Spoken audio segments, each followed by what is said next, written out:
on wings or something. I can't remember. Wait, do they serve elephant or wings?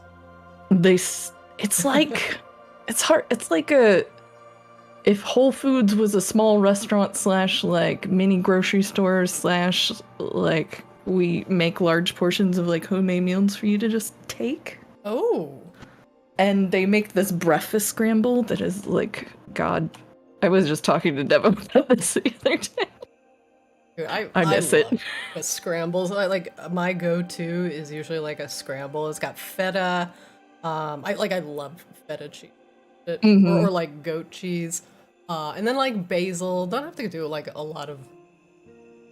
If I'm in the mood, some bacon or something. And then if you some, go like to roasted tomatoes. Ooh. And then if you go to like one of the actual restaurants, it has like a full working coffee bar and stuff. So it's like, I miss Portland. That's what I'm saying. Been thinking about it. I'm sure like all the convenient coffee shops, like everywhere, I would miss. I do miss a coffee shop walking distance. But also my personal home coffee shop has gotten way better by default. Fair. Alright. Getting everything set up here.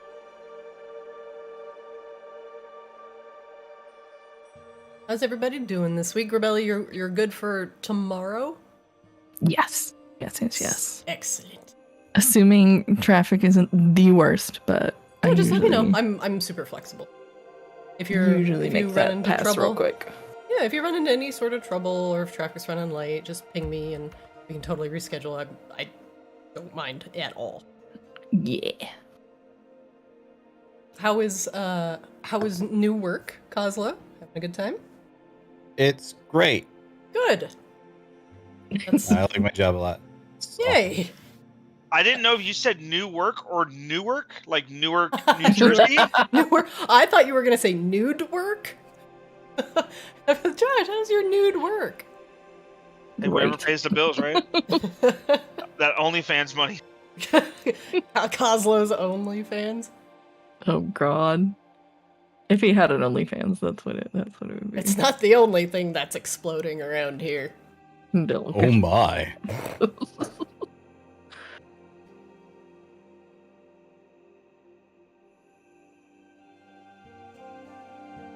Ooh, I gotta hold on.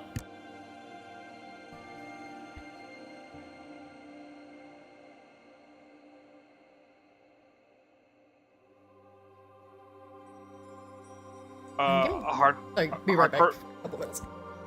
A hardcore band I really liked played Coachella last night, and they were like live streaming it on YouTube, which was really cool. So I was like watching it, and it was the greatest thing I've ever seen. And there was like influencers, like I'm using air quotes as I say influencers. They were like stage diving and stuff, and they were getting into it. And it was actually really cool. And then during one of the closing songs, it cut to the side of the stage for a second, and like Billie Eilish was side stage, like actually like enjoying the show, which I thought was sick. And then like on Reddit, I saw a friend of mine sent me one where like some clearly like typical like Coachella girl who's like probably like kicked out of her mind on ecstasy was like, oh, I went and saw Knock Loose play at Coachella, I didn't know who they were, and I got this bloody nose, and like it cuts like her, and like she's wearing this white dress, it's just like covered in blood, and it was just like, yeah, man, that's great. Those are battle scars. Like that's what you want. That's how it be though. But they did really good, and it was like actually like it got very well received, which a lot of people weren't sure how well it would be received for that being that kind of music, but it was super stoked.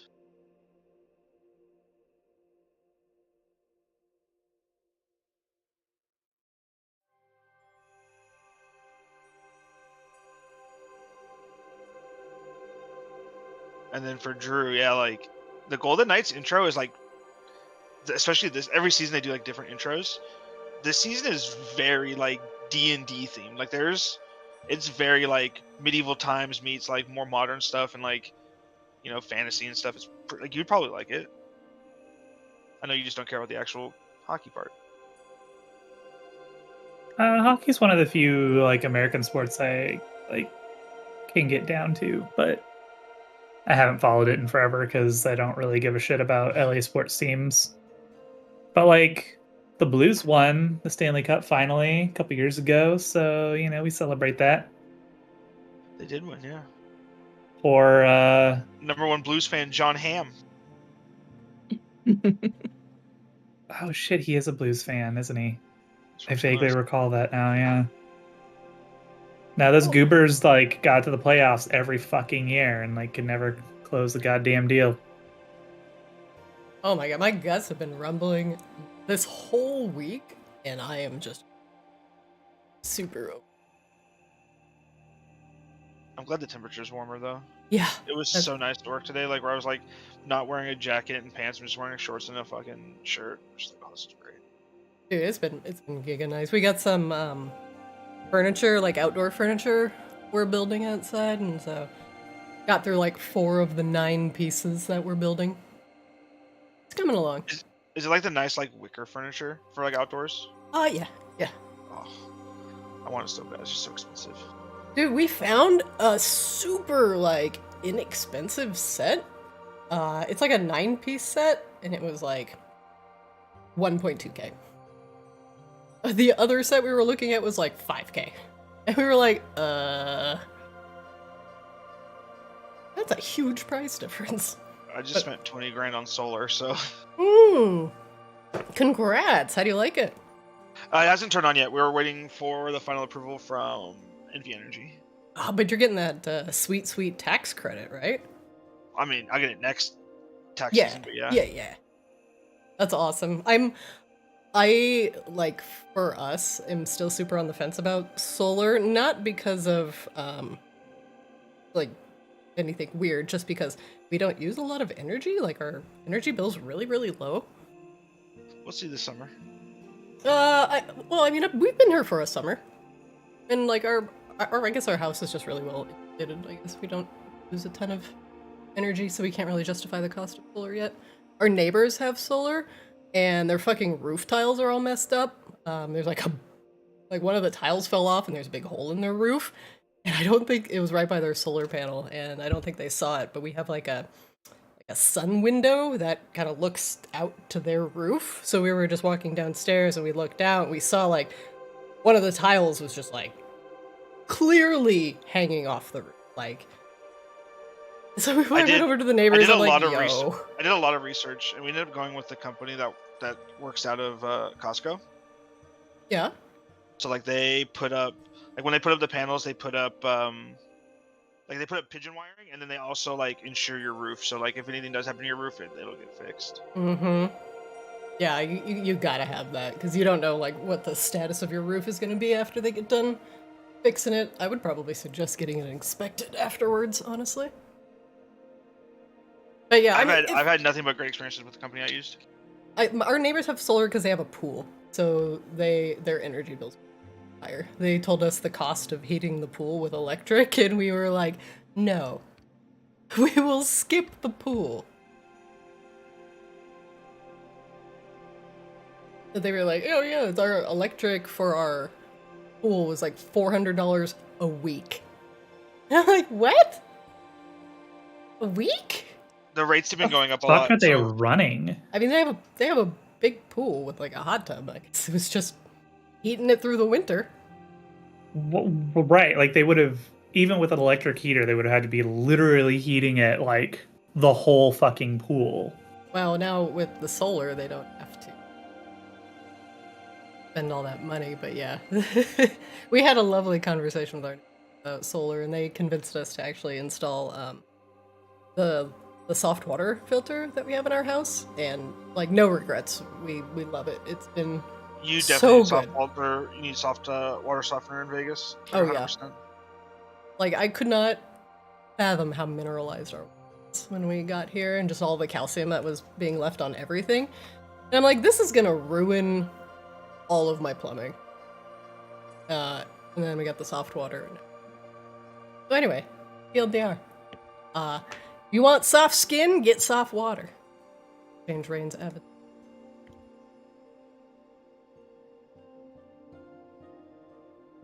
It was weird, like when I would like travel and I'd go like California or whatever, and like you take a shower and you're like, man, my skin feels like really weird. Yeah. And I was like, I don't understand what this is. And then finally, like as I got older, I was like, oh, it's because not everybody has super hard water. Mm-hmm.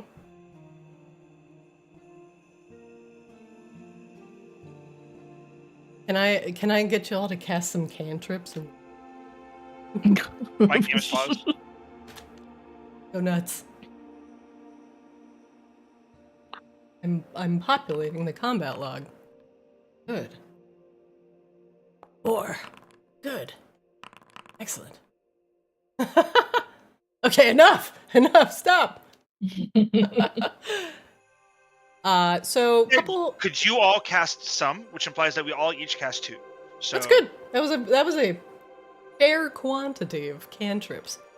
As you all may notice, token borders are a little bit different. I've color-coded everybody's tokens by game. So Kaamos is red, Ascended is light blue, and our good friends over at Reflection are purple. Hooray! Joke's on you, I'm colorblind. They all look the same. God damn it. I thought when everybody had the same token, it's kind of hard to differentiate the player tokens from the NPC tokens, so now we match. Alright, everybody. Welcome back to another fun-filled week of D&D. I thought I was going to have to pick up somebody from the airport at like 9:30 tonight, but that is not the case. It's tomorrow. Hooray! So I am not to think. Previously on Arctis. Some interesting things happened last session, as Rebella was left as the only one standing after you infiltrated the remaining bits of House Hamaki that were currently holed up in the Church of Eternal Night, located outside of Maginot. And with the Hamakis, who had been displaced from their house now that their leader has fallen, the Hamaki guards that still lived and were kindly ushered out of the Thieves Guild by Kozlo and friends, seemed to figure out somehow, and you did not figure out how, that Kozlo was to blame for some of their issues, namely their primary form of money being the trade of people overseas. As you put a quick stop to that by blowing up the Thieves Guild, you gain the ire of the rest of the Hamaki guards. And when you busted into the Church of Eternal Night and Grabella searching the church warehouse in the back, you had discovered all of the Hamaki stuffs that they had stolen from the house and packed into the warehouse, right before they were going to return underground. As Azrael, Kozlo, and Seaswab approached the church, and Grabella investigated the warehouse, chaos began to ensue as the Drow were aware of your presence, and suddenly began filling the church with supernatural darkness.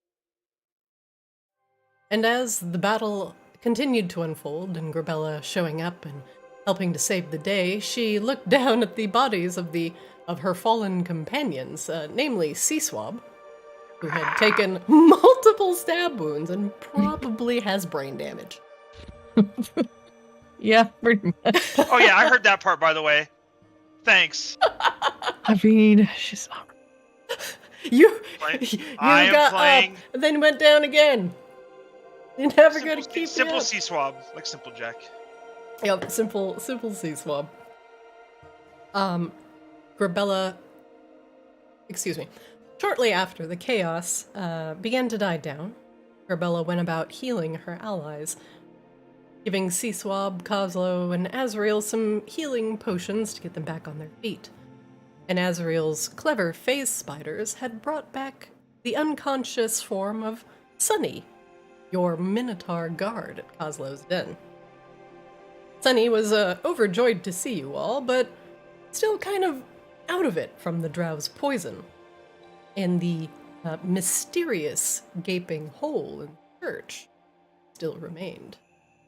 Now, before you all left, something seemed to be coming out of the pit. Perhaps not the intended thing that the drow were trying to summon with their dark ritual, but something that decided to take advantage of the opportunity, weakening the wall between worlds. A dragon spider of curious nature began to emerge from the pit. And if that wasn't the thing that they were trying to summon, ascended forbid at whatever they were trying to summon, let loose on Arctis. Asriel, being curious about the creature, was going to try and banish it, and was foiled by a crit charisma check, and everything started to go wrong.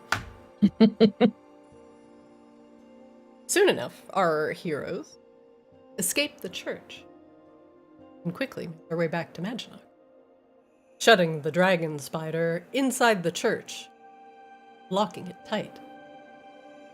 The dragon spider did not seem to have a problem with that, and began making a quick meal of drow corpses with the church. Back in Maginox, Oslo, Grabella, and Azrael and Seaswab went to House Ravensblood, where Seaswab was getting taken care of by Catherine and friends. Catherine, clearly understanding the physiology of Kenku and other bird-born species, was happy to help, but Catherine did not have healing abilities of her own, being a vampire. However, Catherine did provide you with a single diamond, something that her birds had scrounged up and seemed to be simple enough repayment for eliminating the rest of the Hamaki threat. With diamond in hand, you returned to Kozlo's den, with one thing in mind: bringing Roxy back from her ill-timed murder. And as Azrael brought the broken body of the tiny goblin girl to the back room, began performing the ritual, crushing the diamond to aurora borealis colors, and letting them waft away on the wind, Roxy came back and was suddenly transfixed Azrael's new abilities. Roxy, now seeing Azrael as some sort of ascended-like savior with the ability to bring people back from the dead, not as first reborn, whose blood was still in their veins, but as lively as they were when they were taking breaths. Now, Roxy saw this as nothing short of a miracle, and Azrael seemed to gain a cultish-like follower.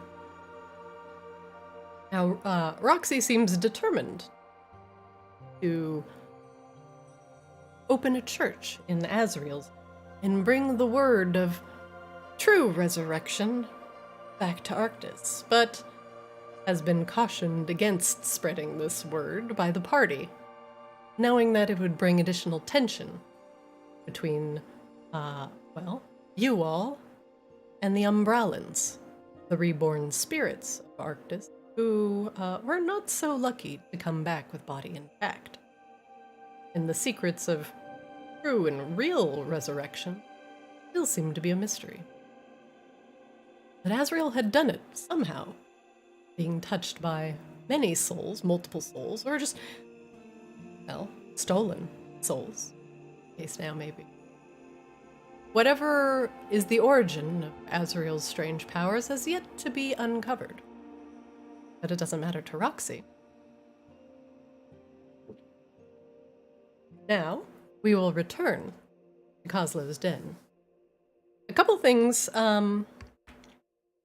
One, Roxy is intent on repurposing that church for religious purposes. Potentially bring back guidance. Maginox, who has long forsaken the practice of organized religion to the night. Roxy seems adamant. Azrael's powers are nothing short. And she is living, breathing proof. There's quite a few things that are potentially left undiscovered. Roxy wants you to clear out the spider drake from the church in order for her to start her new religion.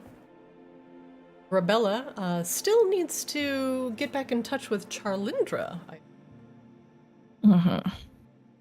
And Oslo and Seaswab are desperately needed at the docks in order to put the worries and fears of the local merchants aside, and to ensure that things at the docks are going as planned, and that mercantile and trade flowing back into the city as needed. Under the watchful eye of the Ravens, and a Raven's Blood Guard, now dedicated themselves to keeping Kozlo's Den free of rabble and filth, now that you've done some very heroic things, your next steps are entirely up. That is where we will start today, as we return to Kozlo's Den, where Seaswab, Kozlo, Grabella, Azrael, Grumpus, Jib, and Roxy have all been discussing, mercantile. And Meatball. Discussing religion and how you can monetize it. And, here. Let's go back to Kozlo's Den and catch up with our newly resurrected friend. One moment, please. So it sounds like everybody's gotten a cool, crazy girlfriend except for Seaswab so far. Seaswab is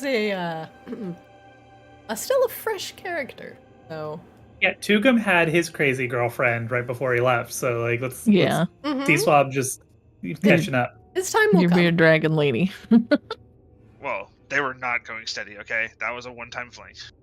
I don't think Kozlo's going steady with anyone either. Well, we killed his last one, so.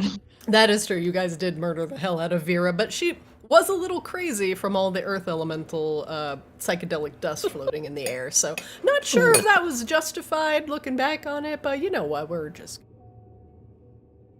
Yeah, I also don't think it was clear to us that it was the dust that was causing it, so... Oh, I don't think it was clear to you either, so... I think we just murdered her because, she was gonna kill us, or Kozlo, or yes. She was certainly becoming obsessive. Oh, and that would have caused you some trouble down the line. But she did show you some very interesting things about the lava school, the Obsidian Halls. Again, to be clear, we were all okay with that. We were perfectly fine with that. It was literally the point at which she fireballed us out of the blue. That's when we were like, maybe this is a problem. Listen, sometimes the line between having a character slowly ease into psychosis, and then just making the point very clear with a fireball is like a line that, sometimes you just gotta cross that line. It's like, oh, is she just weird or is she naturally crazy? Oh, is she just weird or is she gonna start a religion? But as long as it was focused on Kozlo and making things uncomfortable for Kozlo, I think everybody's fine with it. Oh yeah, that's just good fun. It's true. But when she started hurting people. And then again, when she fireballed us specifically, she hurt a lot of people up to that point before. She did. Vera was a little bit off before, and the elemental dust definitely made her very weird. Giga Like, we were weird, totally perhaps. fine helping her summon a fucking fire elemental or whatever into the school. Like, that was a thing we did. I also do have another question regarding the Roxy thing because I didn't get a chance to finish the whole VOD. Oh yeah, sure.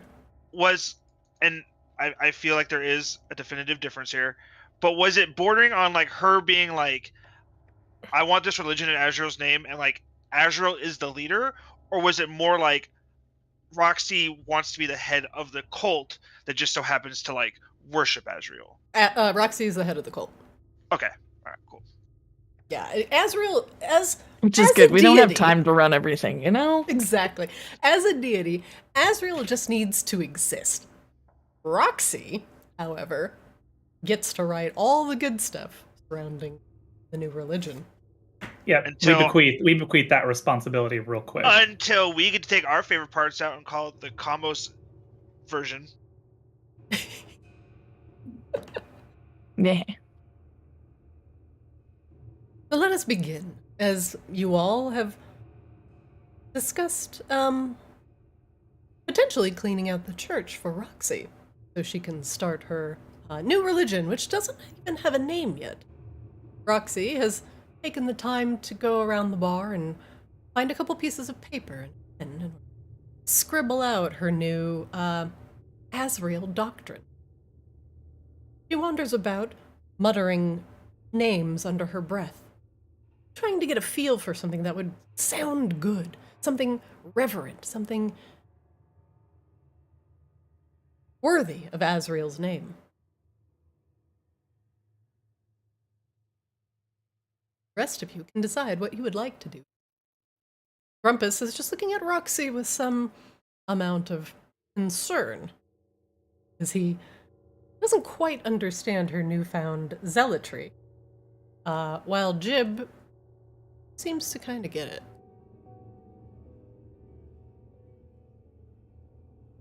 That's where we'll start. So let us begin.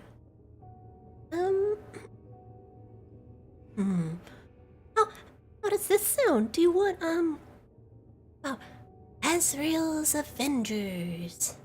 Oh, that's lame.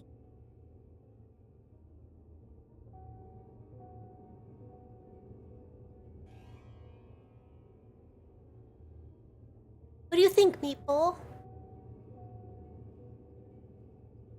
Well, what's the thing called when you take when you take like one letter from each word to make a new word? Anagram? Is that anagram? Mm-hmm. You could make like an anagram of all of Azrael's personalities. Oh. Why did I say that? I shouldn't have said that. How many personalities do you have? I think I only have the one personality. I'm just me. I think he meant your ghosty friends. Oh, they're not personalities. They're people. Spirits. How many spirits you got, Azrael? Isn't it like 13? 12. Close enough. She writes that down. 13 if you include me, but I don't know that I have a soul, so I don't know if that counts. That's okay. Azrael, it definitely counts. You may not have a typical soul, but you're still here with us. That counts. Oh, okay. Azrael's power have so many souls inside of him. Steve's probably just gonna stop talking because now he doesn't like where this is going anymore. You're encouraging her. Well, Brain damage from all the stabbing. yeah, you did get stabbed way too many times. Did they You might- stab him in the head? He might need a new kidney, actually. Meatball probably has a few extras. Yeah, that'll work. Meatball begins to like bite at their fur a little bit, like trying to flea bite. Probably just searching for a kidney. I was gonna say, that's kind of horrifying considering that fur is not real. No! All you hear is Just wet right. noises. I'm out. Well, I still really need to go talk to my girlfriend. You guys need to talk to the dock people. Are we, dividing and conquering and then coming back and kicking a spider's ass? Or, you wanna go down to the cave and then go to the merchant people? I thought Charlindra left for the Obsidian Halls last time we were there. Good. Yeah, I feel like that cat got out of the bag before we had a chance to do anything about it. Well, you were kind of unconscious. Oh, that's Kozlo right. does have the ability with his ley lines to take you all back to the Obsidian Halls. If you so desire.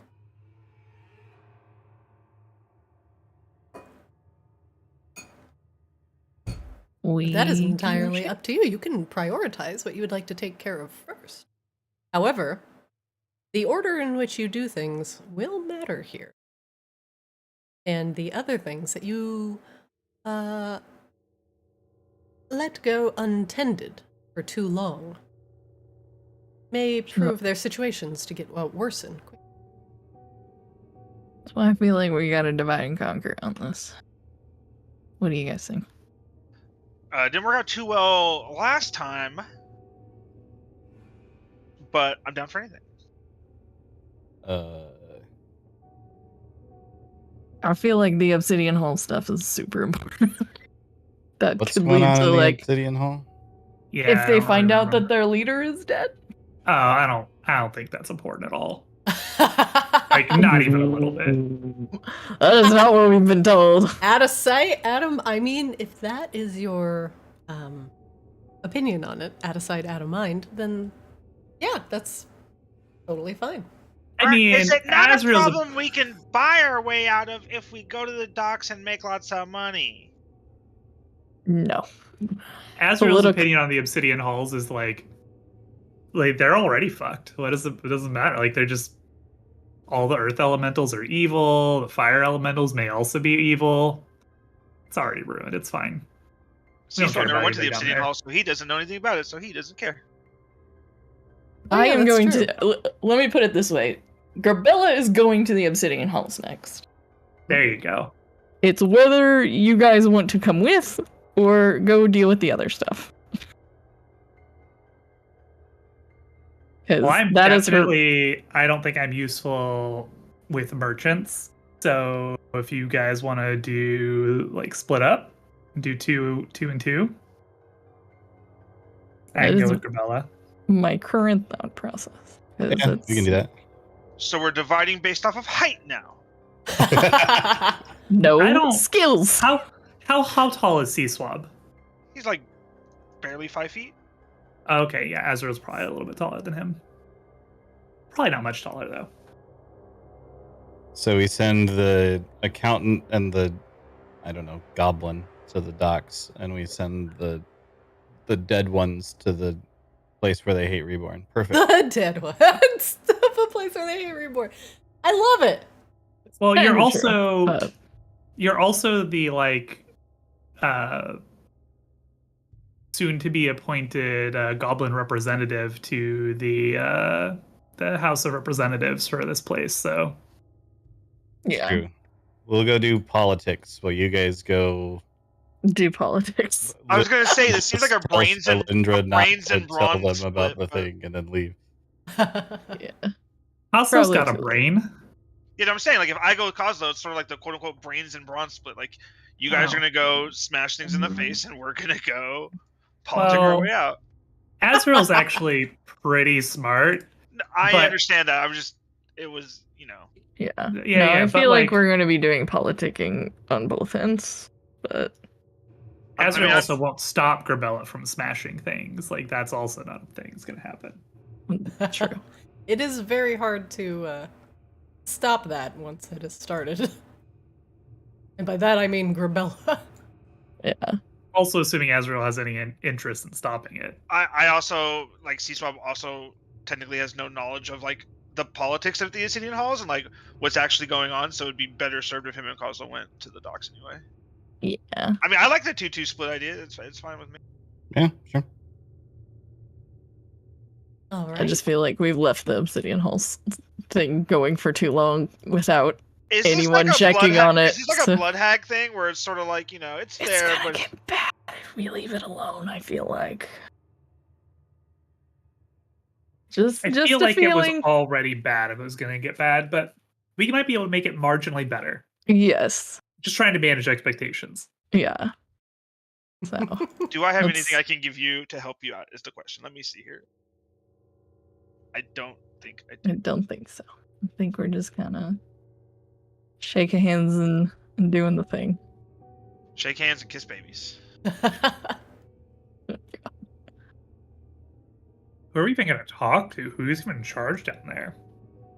Hey, Hey, Paya is the person I think we should go talk to, and then I'm sorry, Paya's Big Booba Fire Lady. yes, Yes. Paya, Bagman. Please Let use me- her. Please use her proper honorific. her proper name. Okay. She Yeah. did not go to 6 years Big of Booba Fire Lady postgraduate School. Big Booba Fire Lady School. Big for you Booba to- Fire Lady, the cool teacher lady whose name I really don't remember. Oh, the earthworm-headed. Yeah. She was Annalie, Annalie. and she was And- a seismomancer. Yes, she was very intriguing. And then yeah, go from there. We do have our old friend who gave us shitty tours there as well. That is true. Yes. If she couldn't get us in the gate, I'm confident that she's not going to amount to anything Oh else no, useful. I don't think she's gonna be useful at all. But she is a person we ran into. So. And then you guys have to go talk about how the protection is worth it. Making Do a stuff. little convincing. Yes. Well, Hey, look at Cosmo, all this hard work we did for free. Can you it's send us gonna- to the Obsidian Halls? Yeah.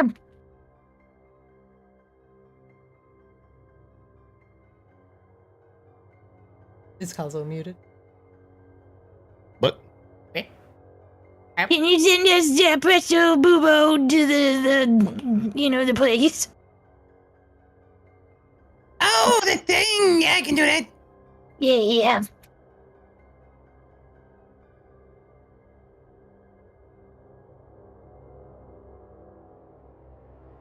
Kazo, your only requirement for teleporting people back to the Obsidian Halls is that you will need to be on your magic circle. There is one located in Grabella's cave. There is one in Vicaris. There is one in Lavare. So you'll just have to go back to Grabella's den in order. Okay. Do the thing. This is a terrible idea, but I'm going to go ahead and say it anyway. All right, well, if you want to take them to teleport them, I'll stay here at the bar with Jib and Grumpus, just in case. Terrible idea. Terrible. Somebody does have to help Roxy figure out who currently owns the Church of Night and determine how much gold they want for it. Yeah.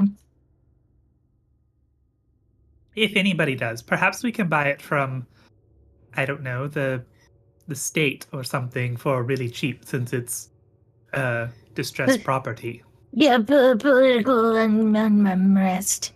I'll pull up the town records. Thank you. Alright, let's get going.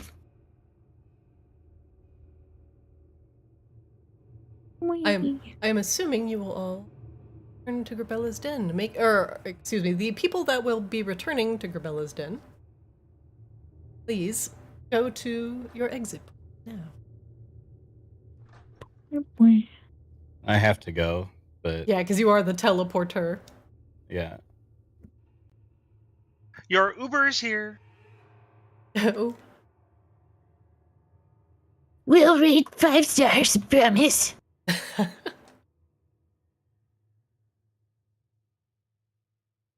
oh, Look the at sea this swap lovely is so connection good. of breath mints back here, Coslo.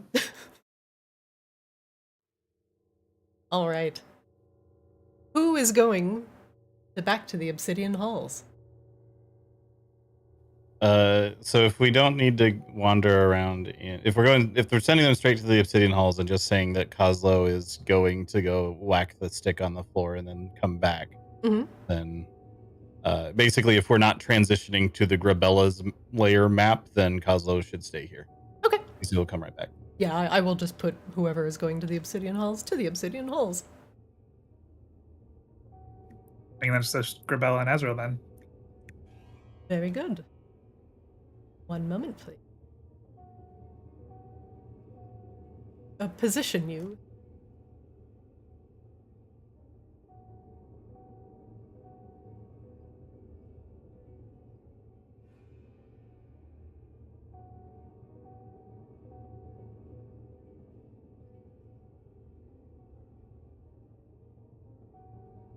Don't believe. So, for a moment, Seaswab and Kozlo will not have vision in this scene. If you see just a black screen, that will be normal for you. One moment, please. Eyes of the Night Ezra. No, I'm just kidding.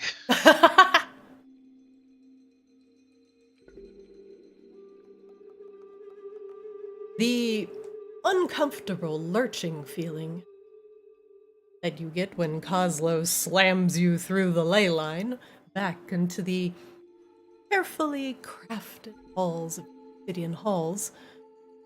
Once you open your eyes and your head stops swimming, you find yourself in the middle of the large magical circle and remember Vera summoning something terrible. Behind a table, in the back of the room, is Peya. And with her fiery form, looks very, odd. Sitting at a table and doing what looks to be paperwork. The paper not singeing under her hand, a quill in the other. She looks as if she is diligently and boringly either grading papers or, well, reading something distasteful. You notice the Borean shards in the room swell with power on your arrival, which causes the elemental to glance up from her work. Her gaze does not change, or excuse me, her face does not change, but her gaze flickers between Azrael and Grabella as she recognizes the two, but did not anticipate your sudden arrival.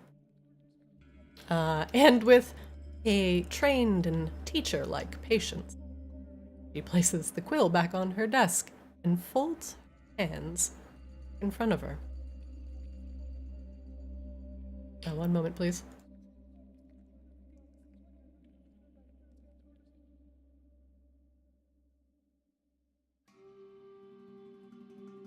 I didn't have you on my list of meetings for today. Yeah, we're kind of, checking in on things. Did, Charlinda come through here? Peya nods. Charlindra Vaki, yes. She is here, but did not arrive in a similar manner. You. Yeah. Please, you may approach. Let us not talk across the room.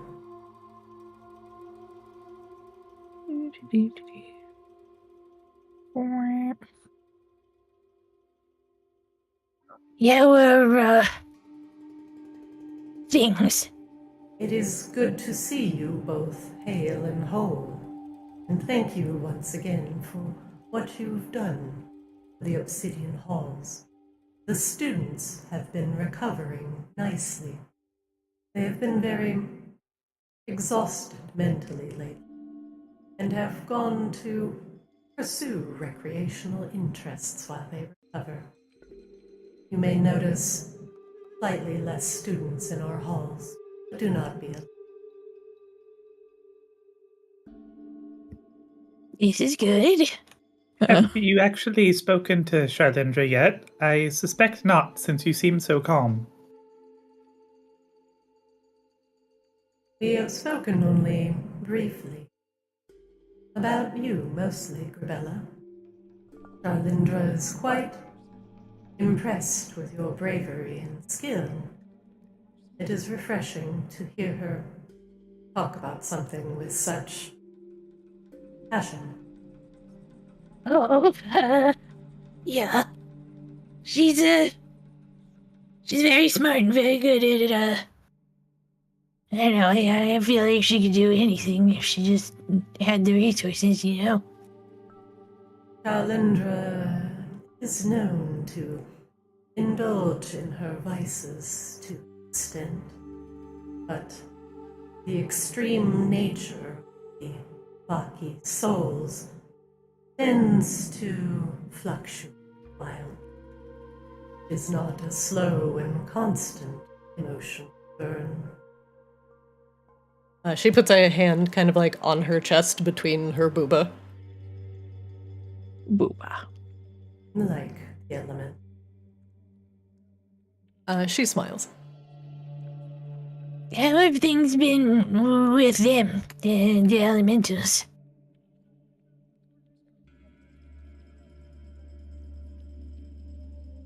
She looks down at the table and back up at you. The earth elementals have retreated. Their assault on the walls of Akaris has stopped. We are thankful for that, and they have returned. For now, things are quiet. This is good. Did Charlotte tell you where she was off to, or you said she just talked about me and then headed off? I do believe she had some other business with Annalie as well.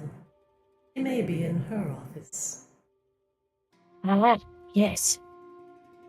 Alright, well, let that way. Before you go,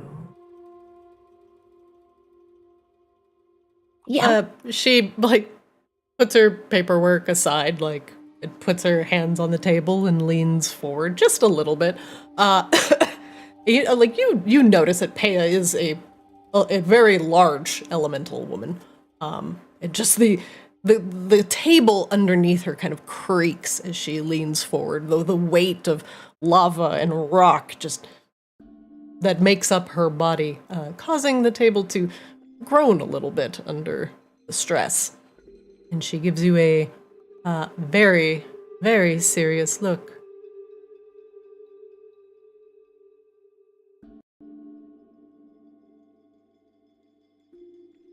tell me, Mm-hmm. you have learned to traverse the ley lines. This I am very interested in. Before you see Charlindra, if I could have your ear for a few. Oh, yeah, we could do that. Yeah. Well, So- could you just, call them Charlindra and Annalie to the principal's office while we talk? And we could just talk to all of you together then. This could also be useful. There's some very bad news that Charlindra might be sharing, and we kind of want to make sure she shares it with the right people.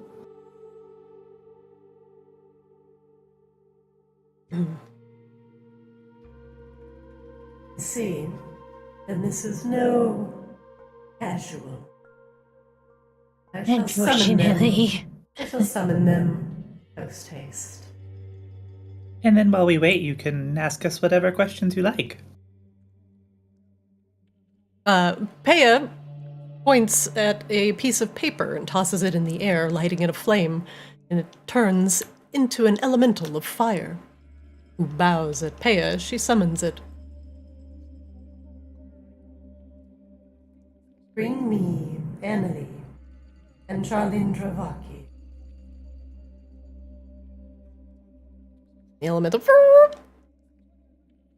leaves as quickly as it was summoned. Charlindra Vaki! Charlindra Vaki to the principal's office now!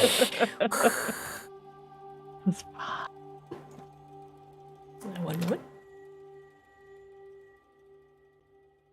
I picture the fire elemental having like those ridiculously big, like swoopy glasses with the little chain around the neck, keeping him on.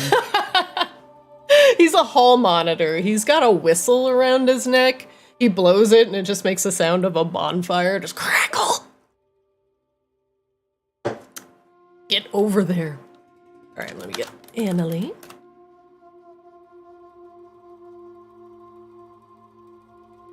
So where did you go? I'll pass. I'll Where's your hall pass. Our patch.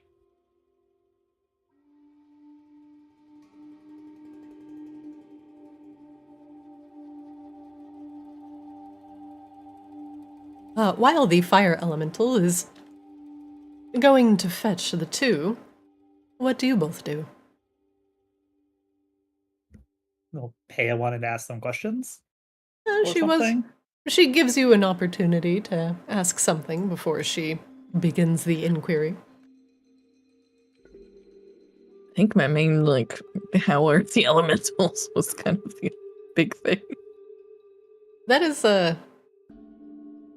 definitely important with the earth elementals, that they have stopped the assault on the walls of Vicaris, but she has not expanded further on, say, fire elementals. After a moment, the door opens, and the worm-haired Medusa, also known as the Seismomancer Annalie, steps through, with Charlindra close behind. She shuts the door behind her. Charlindra gives you a big smile, Bella, as she enters the door and glances over at Paya, and you can see her swallow visibly. Ooh. Annalie takes off her glasses and wipes them on her shirt. You summoned us, Paya? She motions them forward.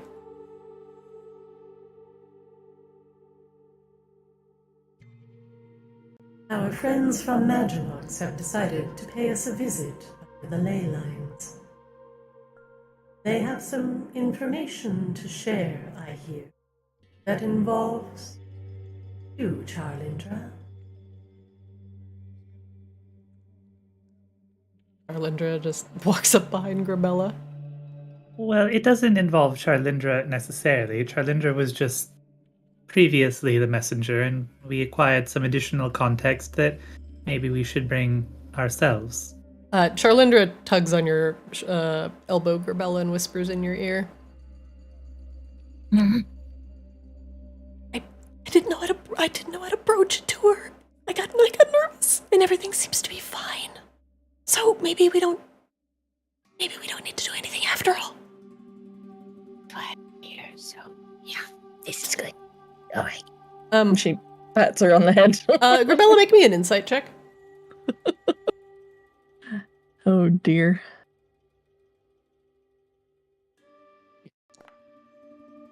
They're vaguely insightful, but not very. Just by the way Charlindra is clinging to you, she's obviously nervous. The reason behind it, though, unknown. Very well. Now that we have everyone here,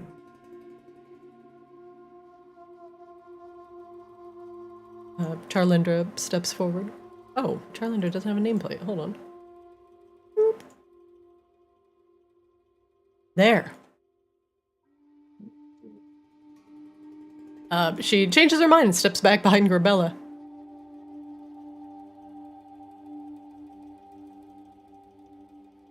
come now. You didn't come all this way via magical means. Just to be tight-lipped. What is the news you bring? The High Lord's dead. And has been dead for a really long time, it turns out.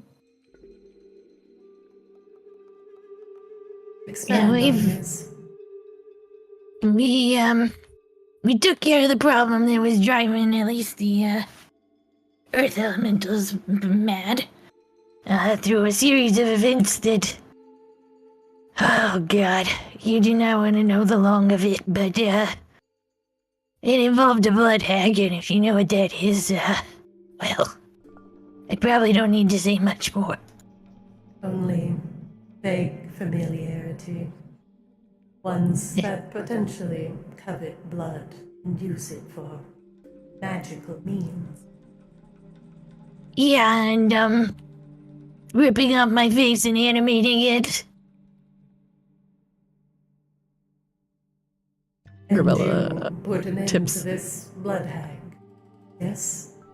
Well, Yes, she She took over your prison, actually. Lavara. yeah. Well, also she took over your High Lord. Yeah. We wanted to come talk to you to make sure that we're not gonna, well, send this whole area into unrest over something with people thinking the wrong thing about what happened.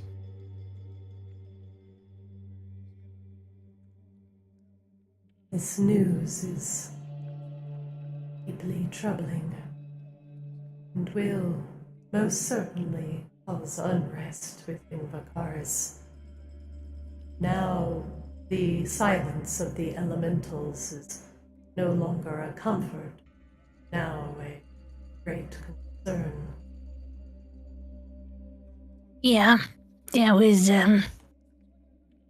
another part, but she had been, well, poisoning them, poisoning the lava, poisoning, well, a whole lot basically. And she was also sucking people dry of their blood that were sent to the prison. We have rescued most of them, and, well, unfortunately, Charlinda could tell you what it was like, because they ended up capturing her at one point, too. She reaches over and squeezes her hand. Erlindra nods vigorously. It was awful. Yeah. We, What do you- basically, she went after, a very strong power, and in doing so, well, we were able to get rid of her, but she confessed to some pretty gnarly things before we were, done with her. She was capable of taking people's faces and becoming them, which is what she did with the Regent Lord, since he died from the dragon, apparently. She kind of shuffles her feet awkwardly. He perished in the dragon. Yeah.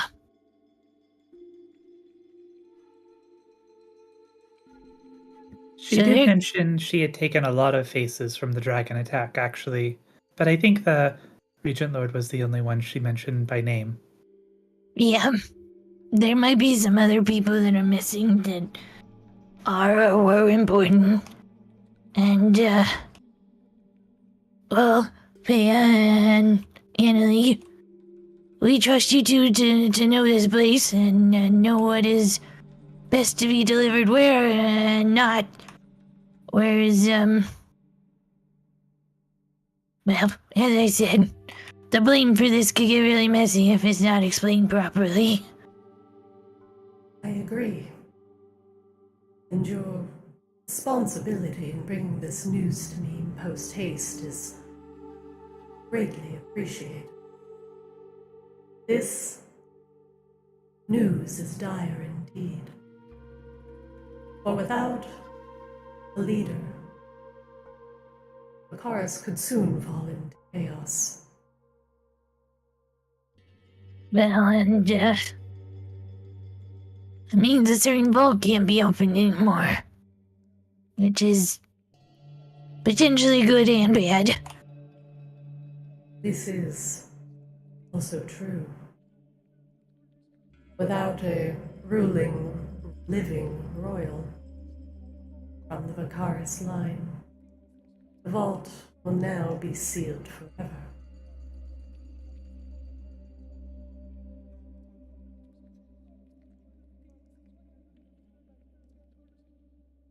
Does it have to be a living ruler?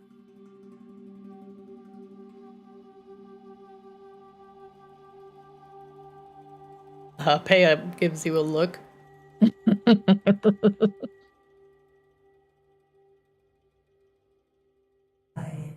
do not know. Well, everybody seems to mention that a lot, but I figured I'd ask. I guess there is a chance that one of his descendants was reborn, but that could take a lot of searching. The only surefire way to open that vault would be to find someone of Vacaris blood who has long perished and bring them back hale and whole. A pact made with Vacaris long ago and our elemental lords. The magic runs through the Vaki's veins. Deep, hot, the lava they live around. It is not merely their blood, but their soul, presence. The elemental runes are etched upon them at a spiritual level, not just blood. So if you happen to have the soul along with them, perhaps you could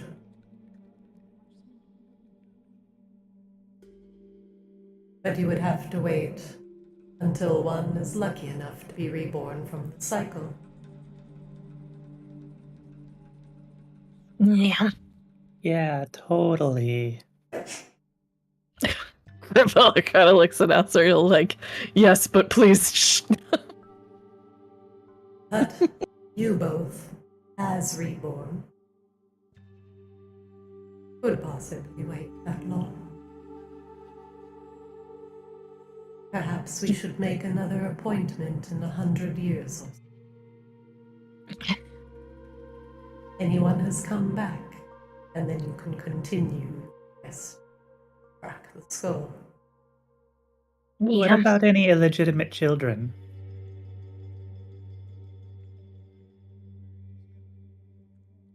Have no knowledge of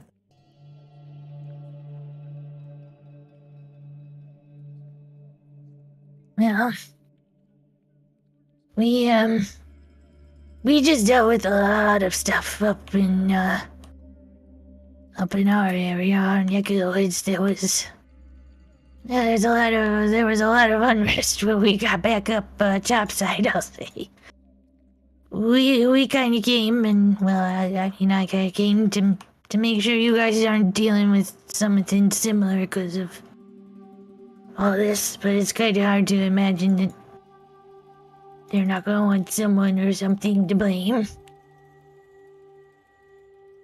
the Vaki royals. Are friends of the elementals and stewards of that vault, sworn to protect it as they are sworn to protect the elemental lands. With the Regent Lord gone, there could be others interested, trying to gain access to the vault of Vacaris. As some might see that as a open treasure box to try and unlock. This is why we wanted to make sure the right people got the right info, so stuff like that wouldn't potentially happen. The obliteratus in the wrong hands could potentially mean the end for you and your people in its entirety. Yeah. I know. But it has its uses for situations that came up like ours. But having somebody that's balanced to do such things is tough and hard to come by. Apparently had been tampered with by the wrong person for a while anyway, but still. Annalie, would you be able to get more information about the structural integrity of the vault, and to ensure that the Earth Elementals are not merely reconvening and shifting their priorities? Annalie nods and writes it down.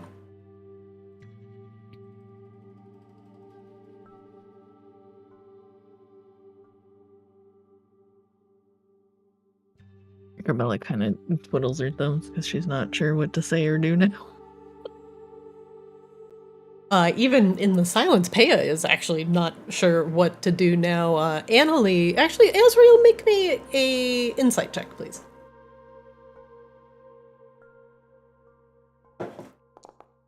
Oh, Jesus.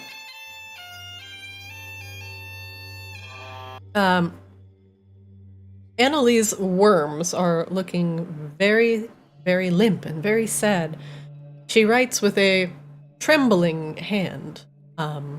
She is very clearly nervous and understands the political unrest that could occur now that the leaders of Vacaris are not just gone, but have been long gone. And the Vaki could... She understands that also the Vaki have been training to be like dragon killers as well. And part of the Obsidian Halls is to learn about dragons and like how to kill them. And now like all that kind of becomes into question. It's like, oh, is that just something that this like the Blood Hag wanted to have happen? Like, is all this just it's just essentially everything comes into question for her.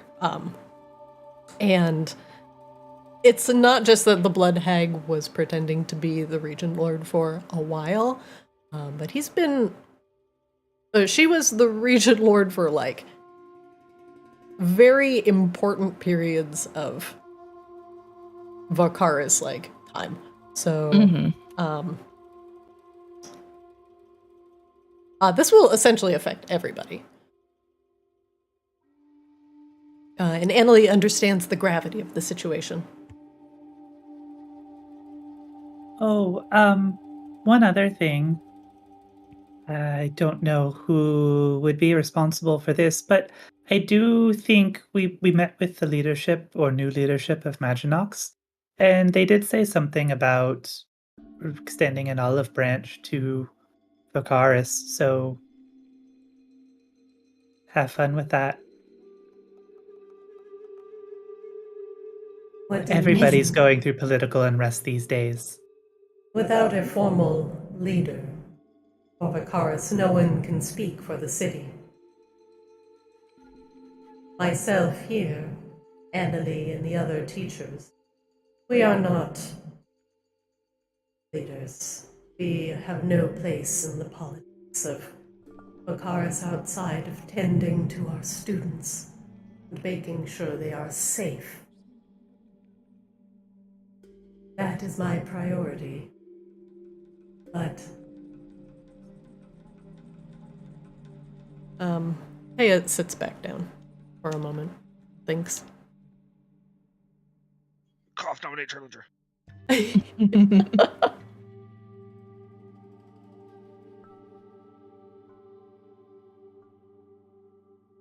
For now, I am at a loss. It is not merely as easy as placing someone in the forefront and saying that everything is good. And to listen to them, it is not so simple. The Vaki cannot come to learn that they have been tricked for so long, lest they question everything they've learned for 100 years.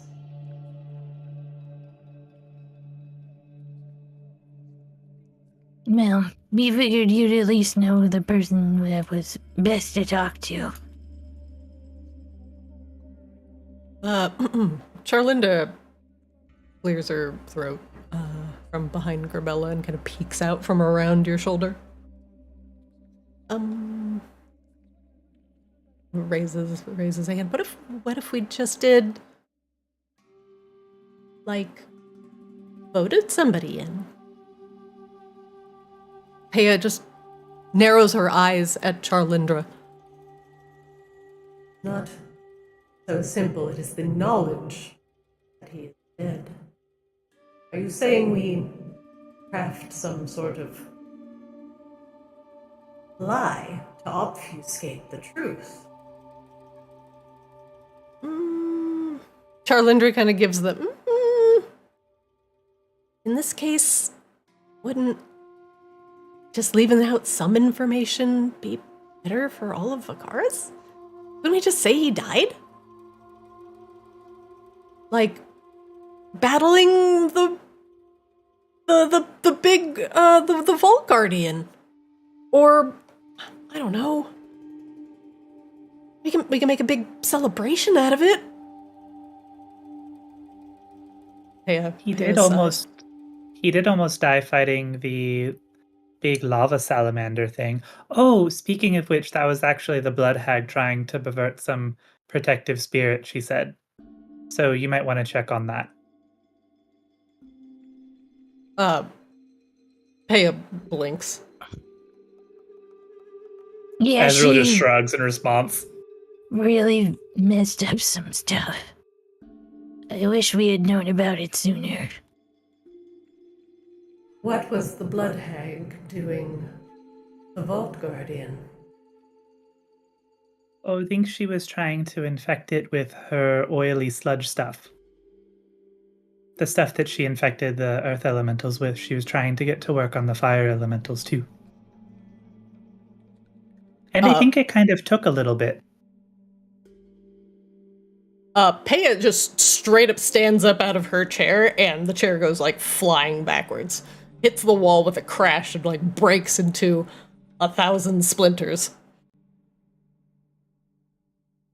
That Guardian is the only thing that could potentially get into the vault. If that thing has been compromised, then that was probably her goal all along. Probably. She seemed to be stirring a lot of pots. We were unable to verify how many faces she had, acquired. Paya is now putting all of the pieces together. What exactly did you see when you saw the Regent Lord, the Blood Hag, with the Vault Guardian? What was occurring? Well, all of the guards were in various states of being consumed by weird, icky sludge worm things that were coming from the Guardian, or at least we thought at the time. But maybe that I think about it, maybe they actually came from the Regent Lord subtly.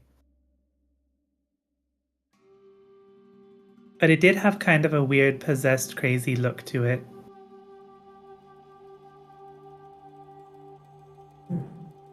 They're trying to find a way to infect or harm the Vault Guardian, a being made of fire and earth, something that would be long beyond a blood hag's reach. Then the departure of the earth elementals is a concern. They may be focusing, trying to access the vault with the Vault Guardian. We have not seen the Great Worm since that day.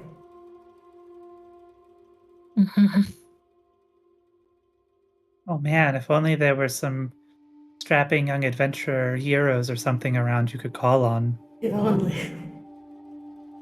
That's too bad. I'll help however we can. It's there's a lot of responsibility I feel for this place, even though it was not something I personally did.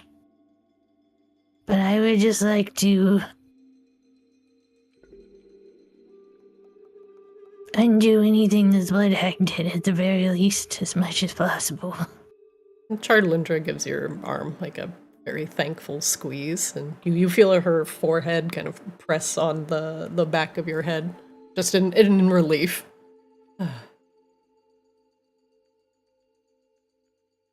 Haya nods and agrees. Whoops. We will do what we can as elementals, see what the earthen ones are up to. For now, we will have to be very, very quiet. Current state of Akaris. Perhaps, Charlindra, with your connections, you can keep tabs on the pulse of the city.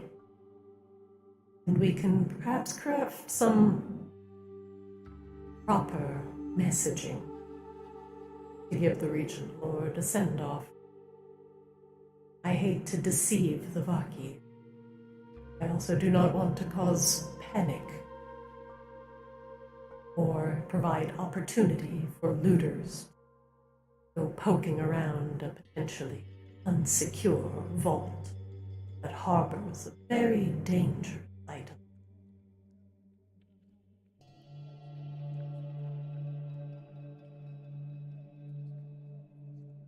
Oh, sorry, I'm like fucking with my voice modulator today. Annalie and I will investigate. Come back in a week's time via the ley lines, and we will reconvene with new information. We will need your help in order to ensure that no elementals poking around the vault, or at worse, have found a way in.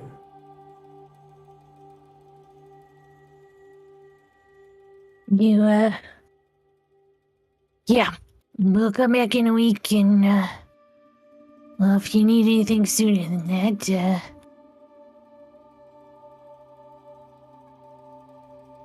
And hey, listen, Grabella, I'll stay here, and I'm gonna make sure that, well, since, Pei is very obviously, like, a giant elemental, and she's not super subtle, I'm gonna make sure that everybody in the city is just being cool, nobody's talking about this in the bar, nobody's like, hey, wow, where's the Regent Lord? And then maybe, like, drop a couple, rumors here and there. He just, went on vacation. Oh, he's checking out Maginox for a bit. He goes there, right? Maybe? Envoy? I can make something up. Maybe mentioning Maginox as the place he went right before you inevitably have to say that he died is not a great idea. yeah, that's one of the things we're trying to avoid. We really want to have things work between Maginox and here going forward, personally and otherwise. Right. Maginox and Akaris don't exactly get along, huh?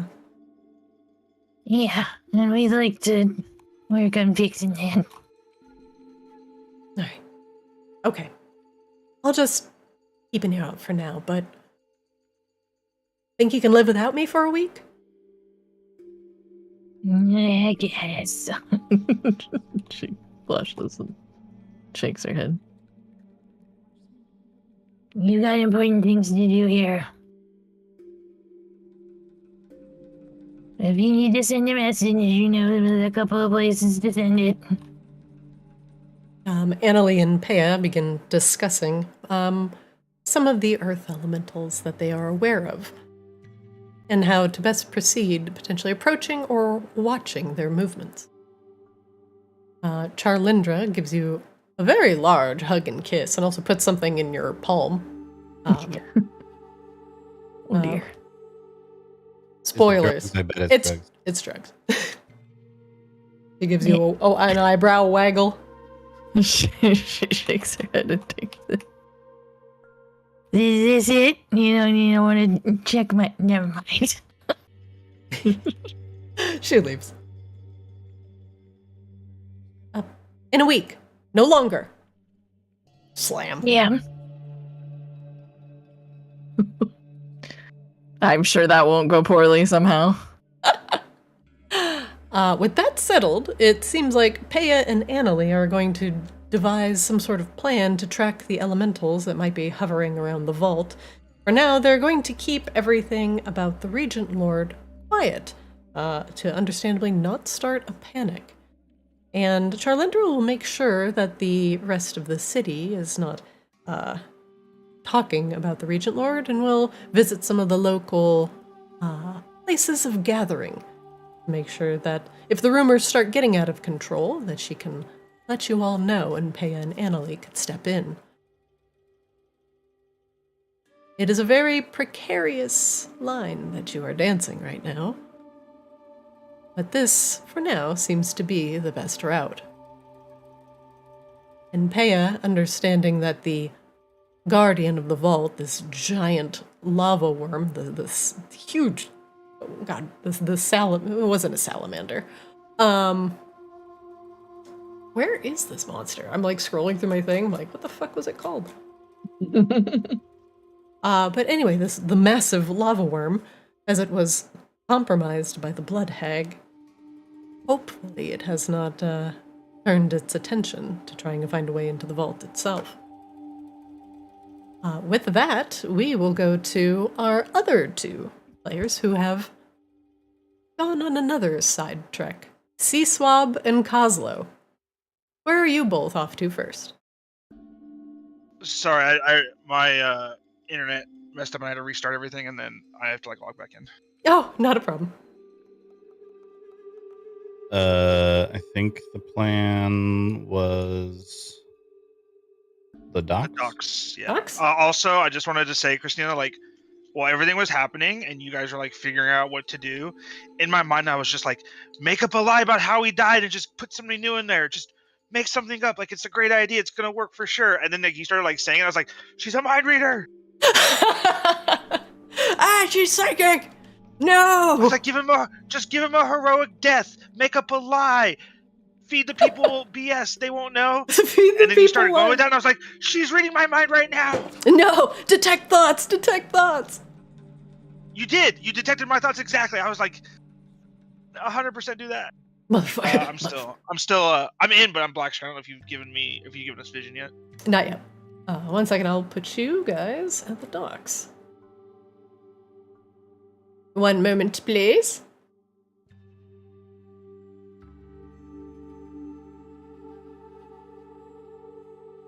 This will be for Kozlo and Seaswab.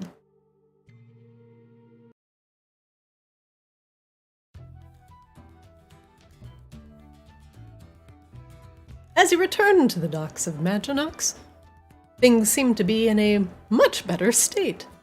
Buildings are no longer on fire, and some of the shops that had some damage to them are currently being worked on. As you look around, you see many familiar faces, as they are almost entirely a part of Kozlo's crew. Some of the crew are on the roofs of the shops, boarding up and replacing burnt tiles, and fixing up other things that have been singed in the chaos. Even a couple tourists can be seen wandering here and there. But most of the shops still remain closed. Some of them, however, appear to be open.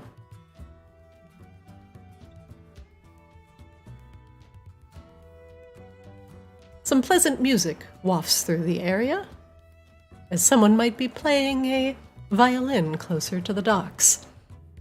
One of your people, Grimgrin, you know him to be, is leaning up against a nearby tree and glances over as you come down and walk down the alleyways between lots of the large Maginox buildings, and he gives you a respectful nod.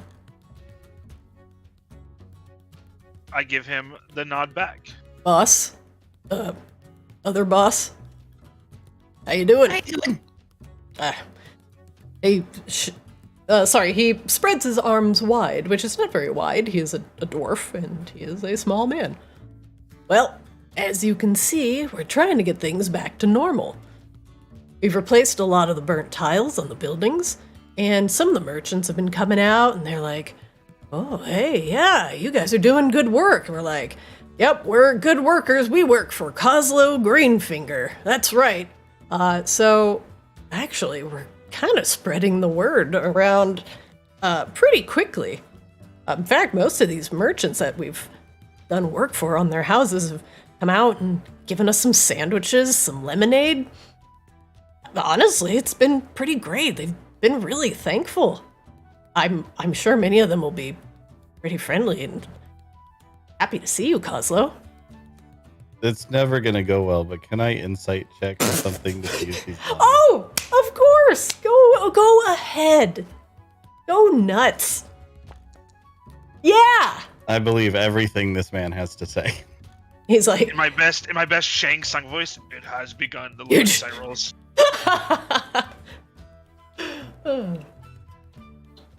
Coslow would just be like, Huh. Well, that's good to hear, because... Oh, what we was hearing was that they was all pissed off at us. he kind of like scratches the back of his neck awkwardly. Got any of those sandwiches? I'm a little hungry. Oh, I ate them all. Hey, say Swab, you can make me an insight check. Sandwiches? Ain't anything given to anyone else? Sea Swab, he's definitely blowing some smoke up your ass. He's embellishing greatly, and judging by the scuffs on his knees and the way he's absent-mindedly rubbing his backside every now and again, looks like he's taken a tumble or two. Don't bullshit a bullshitter. All right, what's actually going on around here? What do you mean? I mean, take a look around. Looks great, huh? I mean, Right. It looks great, but you don't look so great.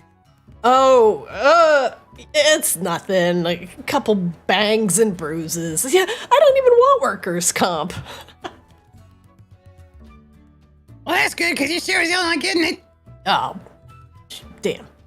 No, I just, those roofs are awful slippery. I kind of just fell off one. Whoops. You ran into a doorknob.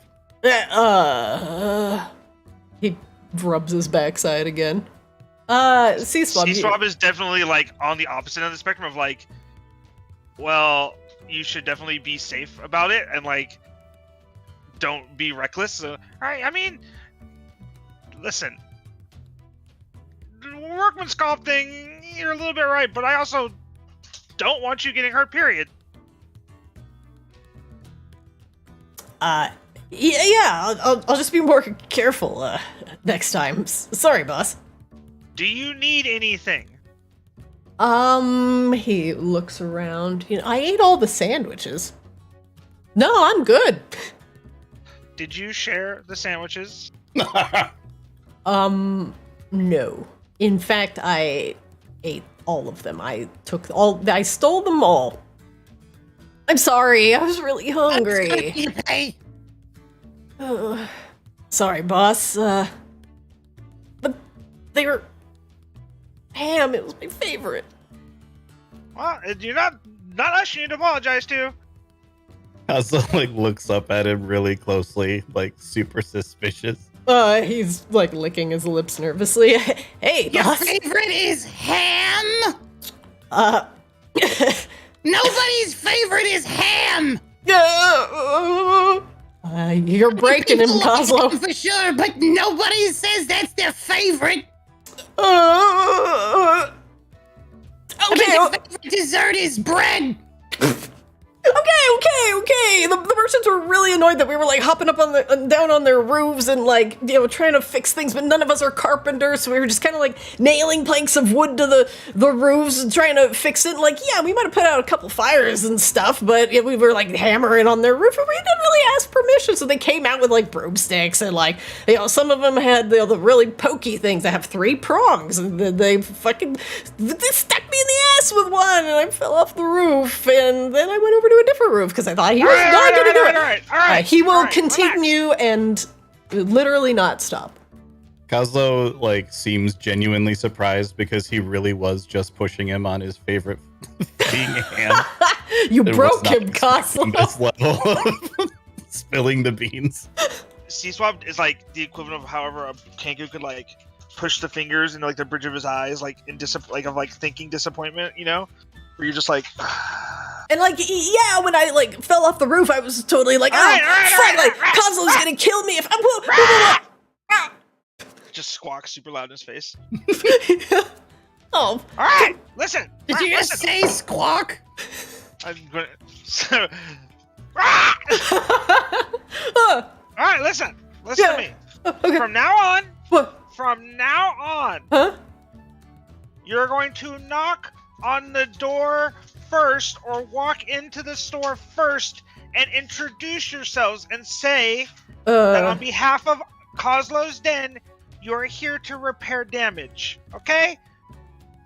If they don't want you to, you don't do it, and you go to the next one. I'm not really good at talking to people. I mean, sometimes I like get really, really carried away and I start like talking about one thing and then I think about another thing and then I start like totally going off on a totally different tangent.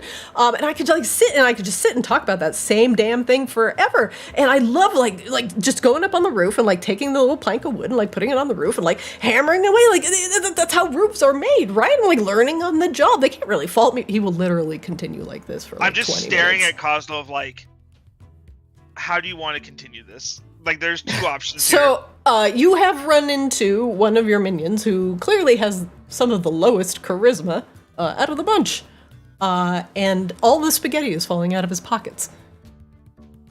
Kozlo would listen to him ramble with genuine interest for probably longer than he should, but eventually, like, look back over at C-Swab, just kind of do that, like, quick double take, like, oh, right, yeah, we shouldn't be listening to this guy. He's talking too much. And like, yeah, like eventually I like really want to dabble in like carpentry or like, you know, be a roofer, but I don't really have the legs for it. Like, have you looked at these things? Guess what? Would you say your name was Grim? I can't see his name because Kozlo's name is like Grim Kozlo. Grimgrin. It's Grimgrin. He says. Grimgrin. Guess what? Guess what? Since carpentry isn't your thing, and talking isn't your thing, I have the perfect errand for you. Okay? Okay. You're gonna head back over to Kozlo's Den. Yeah. And you're gonna look for Roxy, short little goblin girl. Roxy, yeah, okay. You're gonna tell Roxy that you were sent by us to assist her in writing her thing. She'll know what it means. That's your task now. Help in writing her thing. You're not going to actually be writing. Oh. Yeah, you have a lot of words, and she would love to help, like, translate them into coherent thoughts. Oh, hey, I love words. In fact, I was thinking about writing a book. Oh, that's great, because that's what she's doing. You guys can write books together. You don't have to do any carpentry. You don't have to. You can just talk to Roxy. Okay. Yep. It is pretty good with words. I just use a lot of them. There's some food. Knock yourself out, okay? Oh, no, I'm full. I'm good. I ate all the sandwiches. Okay, well, have a drink, wash it down. But Roxy. All right, got it, Roxy. Okay. And he leaves back down hallway. That is actually potentially a very good job for him, as Uzer is relatively smart and does have a way with words, but is rather clumsy for a rogue. This this will probably help Roxy more than you know. I'm sorry, did you say Azrael Christ? God damn it. Jesus doesn't exist in this world, so it's you now. No, Yeah, Congratulations, you're the I Messiah. accept this. This is canon. this is what it is now. Ah, for the love of Israel. It just rolls off the tongue, doesn't it? Oh my fucking Israel! I love it. You can say All right, ass. that first interaction was better than I thought. I want to keep this high going. All right, Cosmo, let's go. We should probably find some of these merchants and tell them that guy is not representative of our workmanship. Yeah, let's just find a merchant. Let's I assume I would like to I don't know. I guess I can perception to see if there's any buildings around that look like they got worse because of our people trying to fix their stuff. Oh, sure. You can start knocking on any door if you like, but are you going to start looking at the roofs to see which ones are shittily made? I just want to look at to see if there's one that kind of stands out as hey, I'm going to go to that one and be like, hey, just spread the word. We apologize. We're going to try to smooth things over. I just want to go to one merchant who looks kind of bad, who's like, hey, by the way, sorry about that. The directions were unclear. We're here to straighten that out. Get your roof fixed properly. There is actually a door in front of you, and some of the tiles on the roof here are clearly just nailed down with a shitty wooden board and probably did more harm than good. All right, Cosmo, let's just go in here real quick. We'll talk to them. We'll smooth it over. We'll get a better crew out here to kind of fix it, and we'll continue on to the docks. Yep, sounds good. Do you knock on the door? Is this a store, or is this like a shop I can just walk into? You can knock on the door, but you cannot go in. Okay. Knock, knock. The door opens just slightly, and a curious-looking drow elf sticks their head out. Yes. Ah! Oh, sorry, you startled me. Oh, you're so small and loud. What do you want? The store's closed. Yeah, no. Yeah, so sorry about that. We're just kind of here. This is Coslo. Greenfinger. Oslo, you're the one sending all these miscreants to damage my roof. You owe me some... Some of my guys might have gotten a little bit mixed up with the instructions I gave them. Yeah, listen, we apologize. We're here on behalf. We just want to let you know we do apologize. We're gonna get your roof fixed properly. No, we will be going around on your roof without your permission. We'll send some guys over who will knock first. If that is a good time for them to work, they will take care of the roof. You don't have to pay us. We'll take care of it. And we apologize for the noise. Yeah, my guys are they're real passionate about getting the docks all fixed up around here, and they got a little bit ahead of themselves, decided they was gonna start fixing shit themselves, rather than finding somebody to do the work that was like a professional at it. But we're gonna get that taken care of. We'll get the professionals on it. And you said your name was Coslo, yes? Yeah, that's right. That's me, Coslo Greenfinger, at your service. And listen, what I really need, aside from the holes patched up in my roof, is to make this area a bit more attractive for the tourists. I see what you're saying. That's a part of the plan. We're trying to make all of Maginox back. Make Maginox great again. Jesus. Yes, but that is one specific thing I want. After all those miscreants went through here, they torched most of the wildlife. Most of the plants and blossoms, including some herbs I was growing in the backyard, are completely destroyed. If you can bring me some, fantastical plants to replace the ones that have been damaged, I'm sure the tourists will come back again. Cosmo nudges him, elbows the drow a little bit, Yeah, what kind of herbs you growing back there? I had some rare blooms from the Night Bloom Garden. I'm sure you could source some from there. Night Bloom Garden, got it. Sorry, what was the plant called again? I'm gonna write this down. He wants some blooms from the Night Bloom Garden to replace the plants that he has in the back. These ones here. You can tell that all of his plants. Sorry, all of his plants have been burnt to a crisp. Some of them are trying to be replaced by one of your friends, but he's doing a terrible job of pruning it. So, all right. So, Seaswap's gonna pull out like a little ledger, and he's just gonna be like, "All right." And then any other plants other than Nightbloom? Well, Nightbloom is the garden. I specifically would love a Nightbloom, but I doubt you could get your hands on them. You could get me some Twilight Orchids. You could get me some Dusk Lilies. Those would be fantastic. And perhaps something of your choosing. Twilight Orchids, Dusk Lilies, and a personal choice. But nothing poisonous, remember. I want tourists here, not to die. I am a fishmonger, of course. So I want these plants to smell lovely and to chase away any odious aroma of the fish that I may be selling at my market. Got it. Copy. Yeah, all right. So we got some.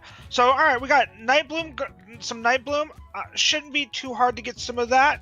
We're gonna try to get. Not gonna try. We are gonna get some more merchant ships coming and goings, mostly for food and booze to start.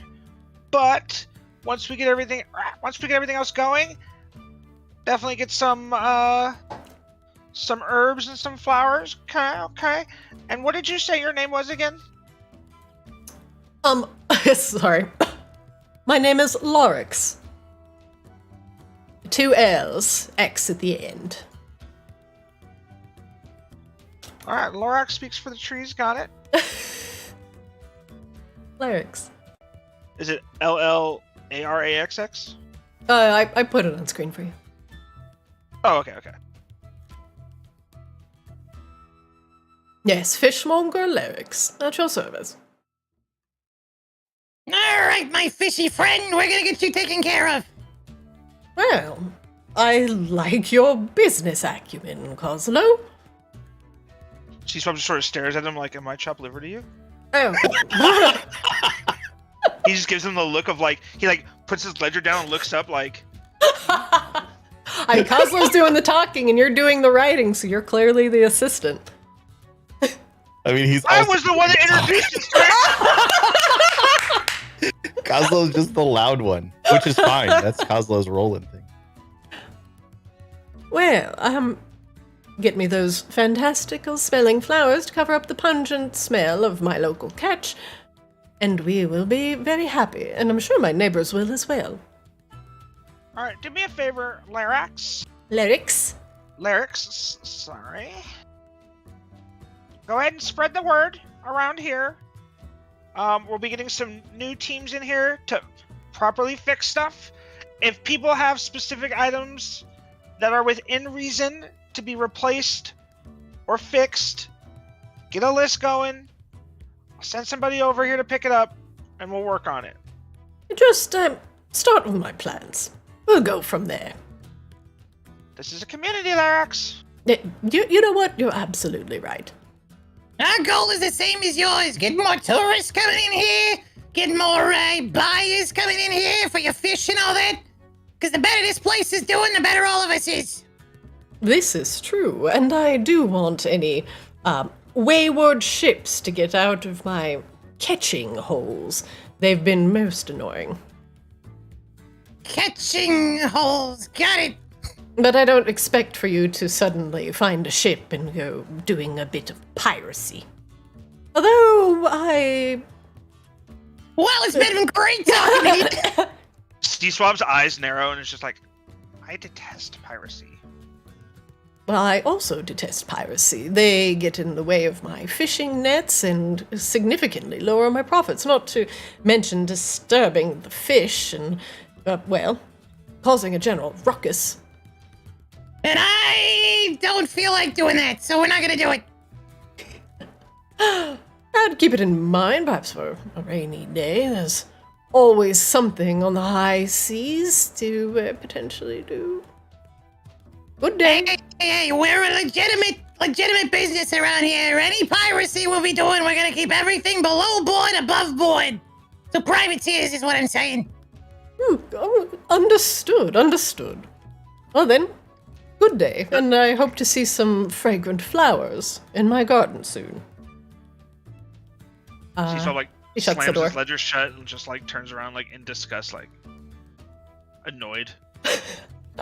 The haughty drow fishmonger seems to want some fragrant plants. All right. All right.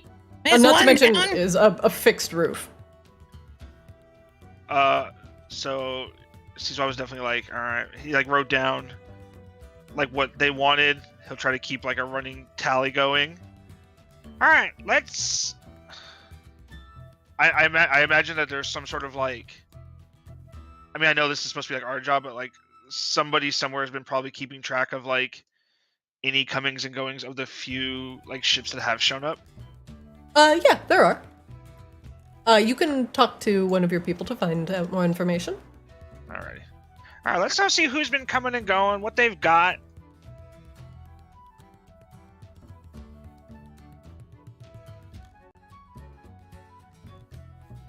Right, hello, you there. The drow turns as you address her, and she gives you a slight bow as you approach. Good evening, like- Seaswab. How are you today? She's sort of like nod back as like a gesture of like greetings. Alright, I'm good. How are you? I am wonderful, and you, Coslow, as well. A good evening to you. What can I do for you? Is this one of ours? Do I know? She is. Okay. Would we know her name already? Like I assume. Yeah, you do know her Okay, name. okay. Yeah, Okay, all okay. of your minions, you know their names. Okay. Dara, hello. Hello. So right now we need to know two things. Who's sort of in charge of, I use the term organizing loosely, but organizing some of the repairs around town? And then who has been keeping ledger of the ships that have been coming and going? Oh, well, we've definitely got the ledger. In fact, she busts out a very small notebook and waggles it at you. I have some notes right here. May I? These are, of course, she hands them to you. These have been, procured, mildly illicitly, but I thought it would be good information for you to have. Seaswab, do you read it? Oh yeah, of course. Start flipping through the pages. The beginning of the ledger is some of the port history of Maginox, and the primary imports tend to be all sorts of goods that are like for indulgence, right? So you're having like cream and butter and like foodstuffs. Not a lot of like raw ore, but a lot of like finer jewelry, and a lot of these ships coming to Maginox are usually like very well guarded and will have like supplementary like guardian ships, yeah, like security ships that will follow them to make sure that they are not looted by pirates. And most of the ships that have extremely expensive cargo are just not visiting Maginox right now. So you're looking really at like the jewelers. You're looking at like the foods that spoil really quickly. Like fresh fruits and vegetables. You're still getting like the fishmongers coming in, but you're not getting like fruits, you're not getting vegetables, you're not getting fine jewelry, you're not getting gems. So a lot of the reasons to come to Maginox and indulge have slowed down significantly, and now you're only getting very base things like small amounts of wood in order to do some building and rebuilding, some grains, like very rice and grains, very basic things. Alrighty, and then would this have any information about like what, like, is there any chance that I could like recognize some of these people who are like signing off stuff like, oh, this ship brought, however much wood, right? Like, is there any Like a dockmaster? Correct. Yeah, they're all signed off by a particular, a singular particular dockmaster. Dara points. Yes, this one. Unfortunately, he's dead. That's where I got the book from. I didn't kill him. He was already dead. Do you know how he died, Dara? Oh, I have no idea, but I saw him while I was keeping an eye on him at the docks. I believe her. Well, let's see. Unfortunate. Okay. Yeah. Hey, you don't know. If you don't know, you don't know. I honestly, I have no idea. I was trying to look out for who was managing most of the dock stuff. This guy was growing more and more irate as I was watching him. Followed him home one day. When he left, checked out his house. Nothing really interesting there. Seems like he took all the manifests with him. I pickpocketed him a little. And then, well, the next day, looked in his house and he was dead. It was weird. And I picked up a couple other things from his house while I was there. But, you know, dead guys don't know stuff, It's right? important to always keep your loved ones close. You never know. Yeah, dead You men. never- Dead men tell no tales. I got it. So like as I flip through the pages, you wouldn't happen to know the whereabouts of the manifests, would you, Dara? Oh, in fact, I do see Swab. She gives you a very mischievous smile. When you want to get your hands on those? She waggles her eyebrows. Steve Swab is going to pull out.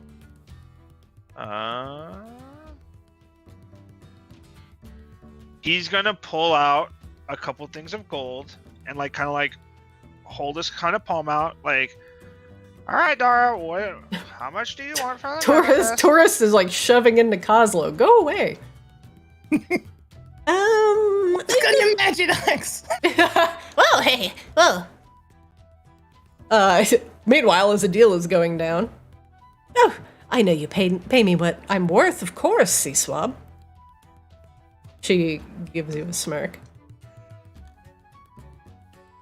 Yeah, and right now, I would like to pay you your worth for where the manifests are. Yeah, so she holds out her palm, start counting. I'm gonna give her 5 gold pieces to start. She looks at the gold and looks back up at you. She gives you a smile. He pulls out 3 more gold pieces. She looks at her palm and looks up at you and gives you a smile. I want my arm to ache. She murmurs at you. Should I be here for this? She's essentially telling you she wants like a fistful, like a small satchel, which is probably equivalent to about 100 gold. Hold on, I'm thinking here. But I promise this has everything you need. She points at the little black book, and that proves it. I tell you what. I'll give you 50 now. And 50 when I get to look at the first couple pages of one of these manifests, just to make sure that it's what I'm looking for. Fair shake? Shake on it? I'll shake her hand on it. Okay. 50 now.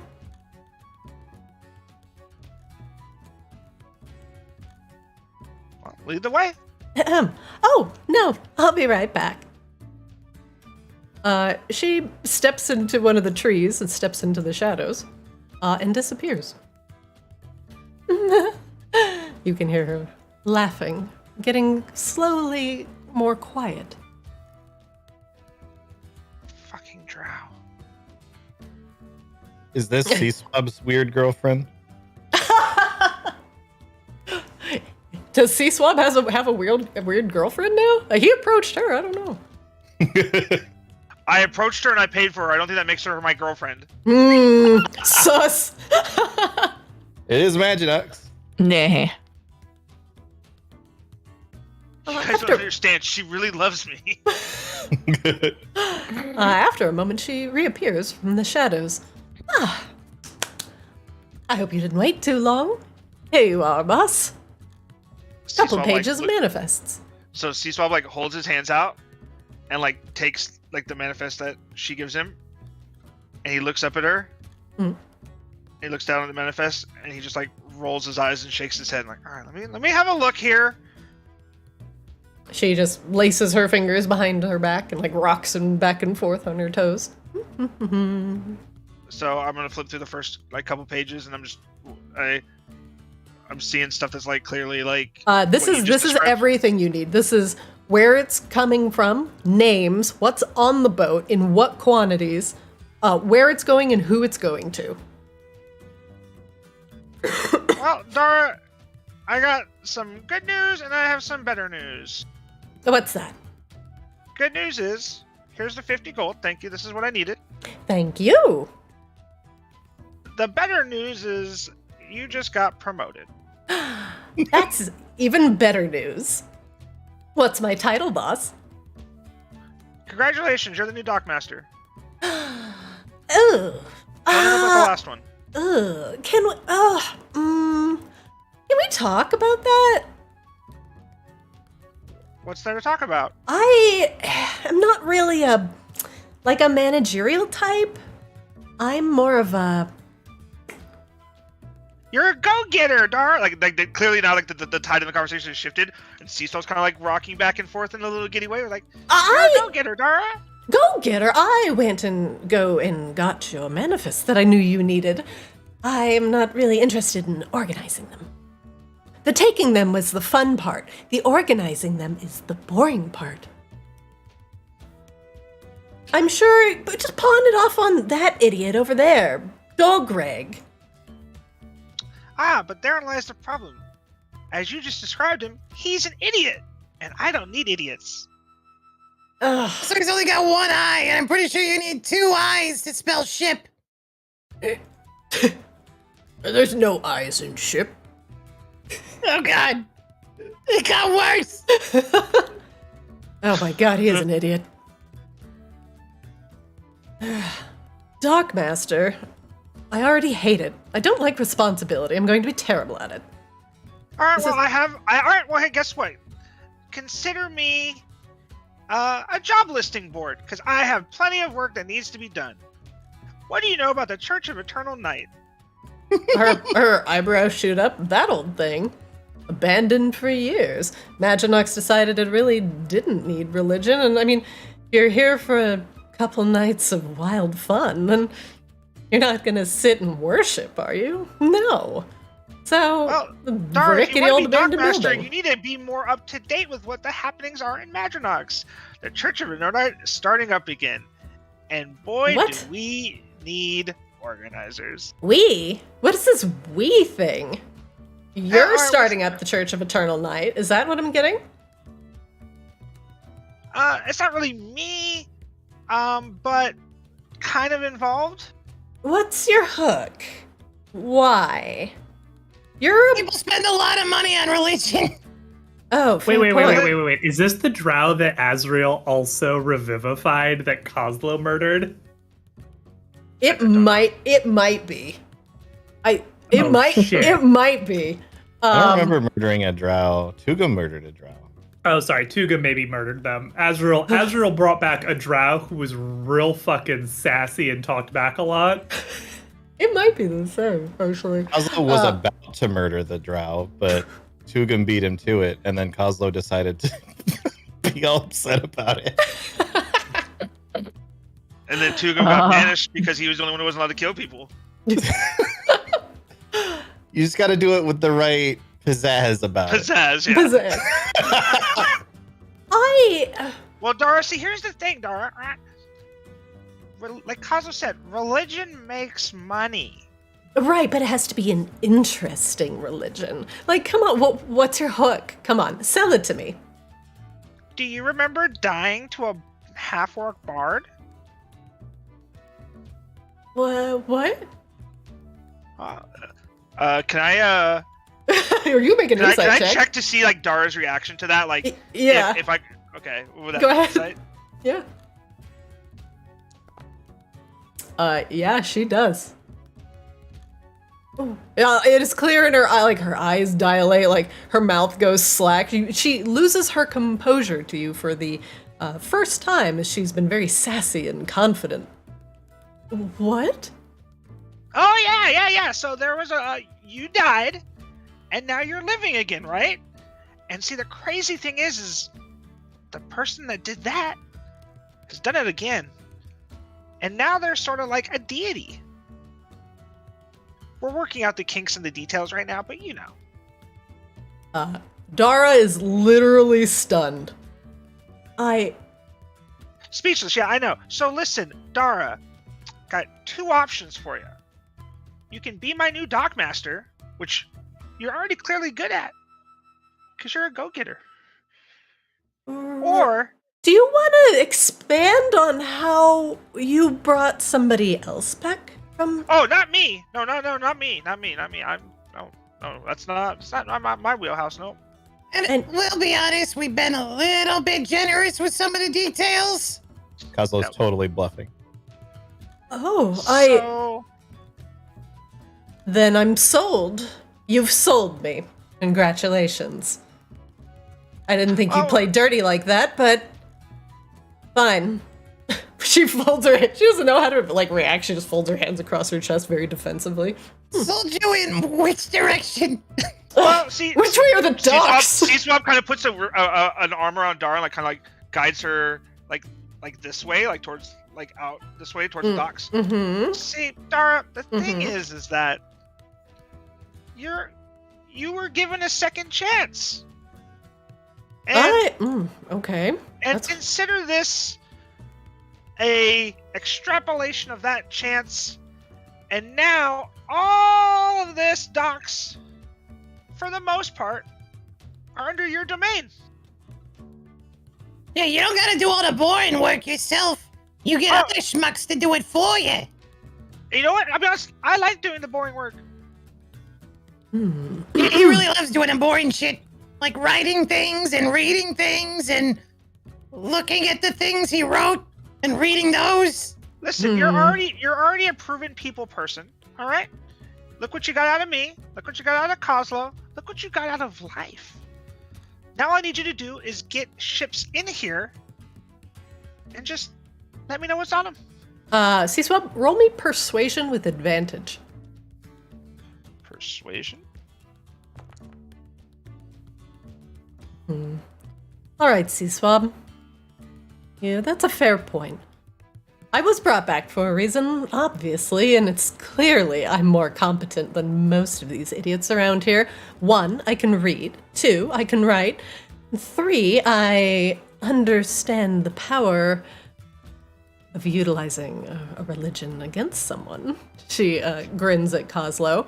But you've already sold me on the thing because you have personal information. She, taps you on the beak, C-Swab. But I'm going to give you a little piece of advice, Kozlo.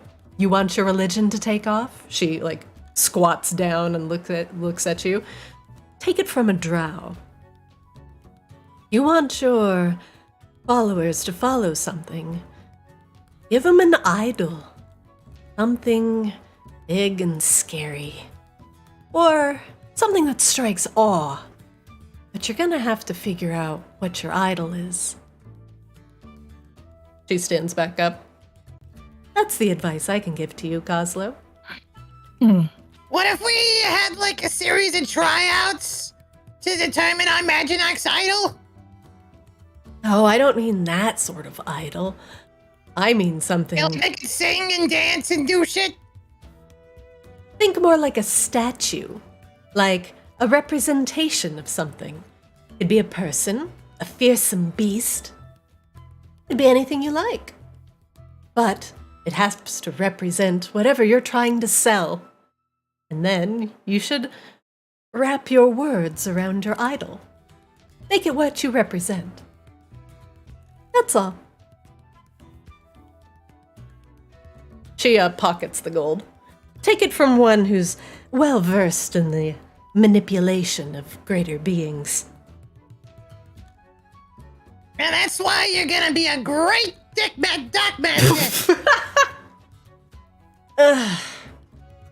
Why was I blessed with this bountiful brain and good looks? And one last thing, I'm gonna need you to be a lookout for 2 or 3 ships specifically, and I need to be notified urgently if any of these show up. I have them written down here still. Sure. Just need to Which pull them ones? up. Hold on, I have them written down. I just gotta pull it up.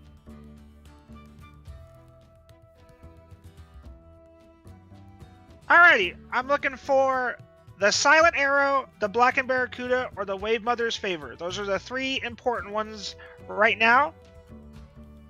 Send somebody, send anything, but if they make Doc and Madronox, I need to know right away. You got it, boss. You wanna let me in on why? Just need to know. Fair enough. You're the boss. Alrighty, so we are going to... now I'm the Dock Master, smile. Look at me. I am the Dock Master now. Alrighty. Another problem solved. What's next? Looking at Kozlo. We should see if any other merchants need anything. There's gotta be a faster way than just walking around and talking to literally everyone. Yeah, alrighty, Maybe you should, Master. What? I'm looking at the manifest. What do you need?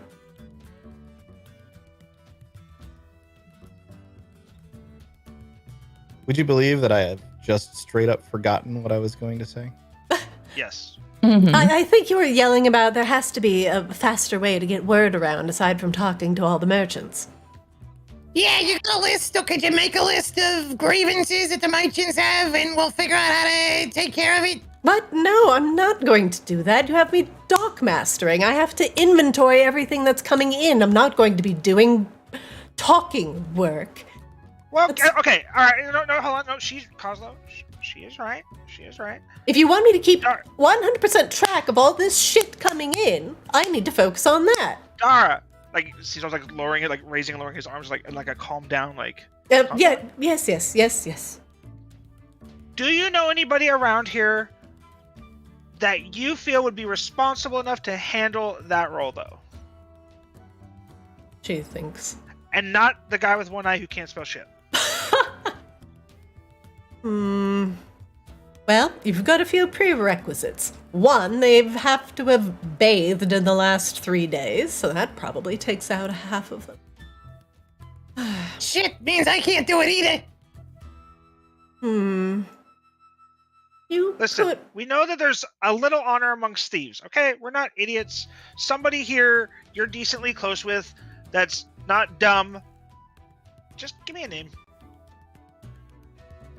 You know what? Why don't you try talking to Huli? Huli is a Vaki drow. You could probably recognize them by their hair color. She's been overseeing some of the people going and coming from the docks. She's to the north a little bit. Holy. Thank you. I think she's got a way with words. Sometimes she chats up some people who are coming up the stairs and on the way to the docks. And they don't seem annoyed or pissed off when they leave, so she's got to be competent somehow. Thank you, Dara. And oh, by the way, as a signing bonus for being the dockmaster, I'm gonna give her another 100 gold as we walk away. But I'm gonna say something very mean. Okay. So I'm gonna give her the 100 gold as we leave to go north. I'm gonna be like, remember, you only got one life to spend it all in.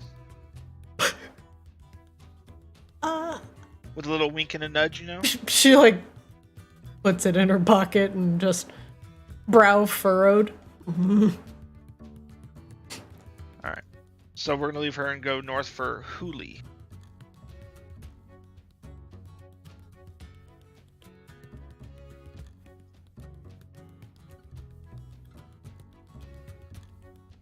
I see that this is Huli, but I assume I wouldn't know that this is her. That is actually you She know said you colored know hair, who yeah, right? Yeah, you know who Huli is. She's a part of your crew as well. Huli! She looks over the railing down at you. Sea Swab! Coslo! Hi! Hello. I'm gonna come over around down. Is this down or is this up? I don't Up. know. It's up I'm then gonna go down. Yeah. I'm gonna go up to her. Hey! It's a great view out here. Take a It look. is, isn't it? See, so I was gonna take a look and then kind of like dry heave just a little bit. Oh, are you okay? You know, love the sea. Sea doesn't love me. Oh, I love the sea air. It's just so crisp. All I've smelt most of my life is sulfur and rock. The sea air, just goes straight to my brain. It's intoxicating. Anyway, enough about me. What are you guys up to? We come wondering if you'd be interested in a job. Well, you're my boss, so hit me. Very specific job. Sure. He looks at Coslo. Like, yeah, you're the talker, right? Right. So here's what we need. We've gotten wind that a bunch of our guys have been maybe a little bit too excited about, helping out around here and been messing with some of the merchants a bit. Oh, yeah, some of them actually aren't really good at helping stuff out. They're causing more trouble than it's worth. But if you try and talk to them about it, they just get really defensive and they say, oh, I know how to do this. I've seen it once before. I'm clearly a master. You know. All right, so I need 3 things. First Okay. thing, What's any of those guys, you tell them I said to knock it the fuck off. Oh, okay. And if they got a problem with it, they can come talk to me. And I know how that's gonna go. Okay, so you want me to mediate a little bit? I think I can do that. I just tell them that I want them to stop, and if they got a problem, talk to me about it. Go to Sea Swab. Okay, fair enough. Keep the peace. Got it.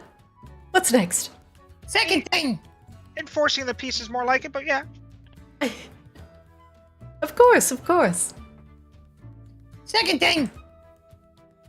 I need to get an understanding of what the merchants around here need to smooth things over. What sort of repairs they need. We got one guy already who's looking for some flowers and shit. But we got a lot going on, and I ain't got time to walk around and talk to literally everyone, so we're passing that off on to you. That's true. A lot of these merchants do have different problems that have, well, a lot of different solutions. Some of them, well, don't even want to come out of the house. Might take some coercing, but... Say, do you, by chance, have anyone that can cook? Sometimes when I come to the door with a plate of fresh cookies, they're more likely to open the door when they smell something good. We got cars. I don't know how much I trust his cookies. Might be somebody at the bar. Well, maybe not cookies, but I don't know if you could find me something tasty. Usually people are more agreeable when you give them a little bit of a treat. Very true, very true, very true. All So, right, we'll track that down and we'll send someone down here with goodies for you. Just make sure they're, it's good food and not rations. Nobody's going to open their door for rations. And preferably fresh. Old food isn't going to make anybody get out of bed. All right. It could be as We'll simple figure as... that out, but then we need you to figure out what everybody around here's got their problems and need fixing. Okay, well, once I get them to open their doors, I'm sure I could figure out all their problems for you. well, go to the ones that are going to open the doors without goodies first. While we work on that, surely you'll get some percentage of them who will talk. We got one off of the first knock, so it's a numbers game. 50-50 shot. That's fair. So you're going to be sort of the... what's the word? Looks at Kozlo. What's the word? Liaison. Liaison/foreman for us, sort of. I want to have you work with, very specific, I'm not telling you to work for, work with Dara. I just made her dockmaster. And Well, congratulations to her. She's very, competent. Yeah, she recommended you. Oh. Oh, I'm flattered. I should go tell her thanks later. When you go to tell her thanks, just give her your report. She'll bundle it in with the report she's giving us about the docks. Just, like Kozlo said, just what sort of repairs they need. Any little things that they need. Any somewhat doable big things that they need. And then I need you to also organize the goblins and everybody else around here and getting them fixed. But I don't really know everybody's strengths. I could probably focus on one of those things, but if you want me to talk to everybody around here and all the merchants, that's going to take a lot of time. Well, talk to a couple people that you know. Delegate. And I know you can get it done. I'll do my best. And I'll give her 100 gold as well. All right, subtract it from your inventory, please. Oh, a bonus. Well, how kind of you. The other thing you could do if you don't want to talk to everybody about figuring out repairs and shit, if any of these merchants you end up talking to happens to be like a carpenter or something, you could just ask him what it would take to get them to do the job. Oh, smart. Double delegation. I have a question. If I can't get into their house, but I wanted to get into their house, and maybe, listen if they're complaining, would that be okay? No. Oh. Okay, so no. From inside their house, but if there's a window open and you happen to be standing nearby and hear them complaining about shit, that's perfectly normal, reasonable public space you're standing in, right? Right. We're drawing the line at B&E on this one. Right, no BO. No B&E. Okay. All right, just making sure. Yeah, no BO either. Make sure you're wearing deodorant and shit. Oh, God. Damn it. And then also go ahead and if you get with Dara and any of the things you need are coming in from a ship, just go ahead and get it. Oh. Forward us the invoice. Sounds good. Oh, by the way, I thought I saw you earlier talking to Larix, the fishmonger. Yeah, that was the first house we knocked on. He's got a lot of sway around here, so you make him happy. His word's gonna travel fast. He's a bit of a gossip. Seaswap kind of looks over at Kozlo and raises does the kind of eyebrow raise of good to know.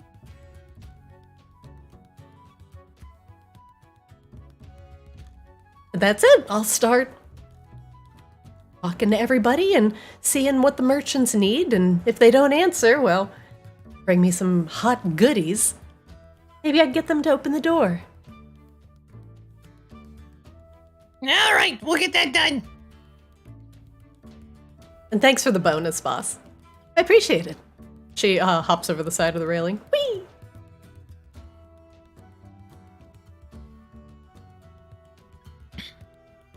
Oh, this is what it's like having employees. Delegate good times, come on. Ba-da-da-da, ba-ba-ba-ba. Meanwhile, at the Obsidian Halls. The last thing is, I'm gonna say to Kozlo is, Azrael's gonna love his new religion. I wanted to give Azrael and Grabella a chance to do or ask anything before they decided to leave the Obsidian Halls today. Otherwise, we will return everybody back to Kozlo's Den to reconvene. I feel like there's something I'm supposed to be asking that I haven't, but I can't for the life of me remember what it was. I know Azrael super doesn't have anything. Yeah, the elementals, This place is boring. the fire elementals, we got the whole king thing. Maybe we don't tell people and figure this out subtly. Thing covered. Those were kind of like the big cross-offs that I can think of. Yeah, Paya understood the gravity of the situation. Her and Annalie will try and work together to see what is going on with the molten worm. And hopefully the Vault Guardian is not turned on the vault at this time. But the worm unfortunately dwells in lava, a place where neither of you can go. Heya would probably be able to traverse, but at what cost? She is not really a warrior. Teacher.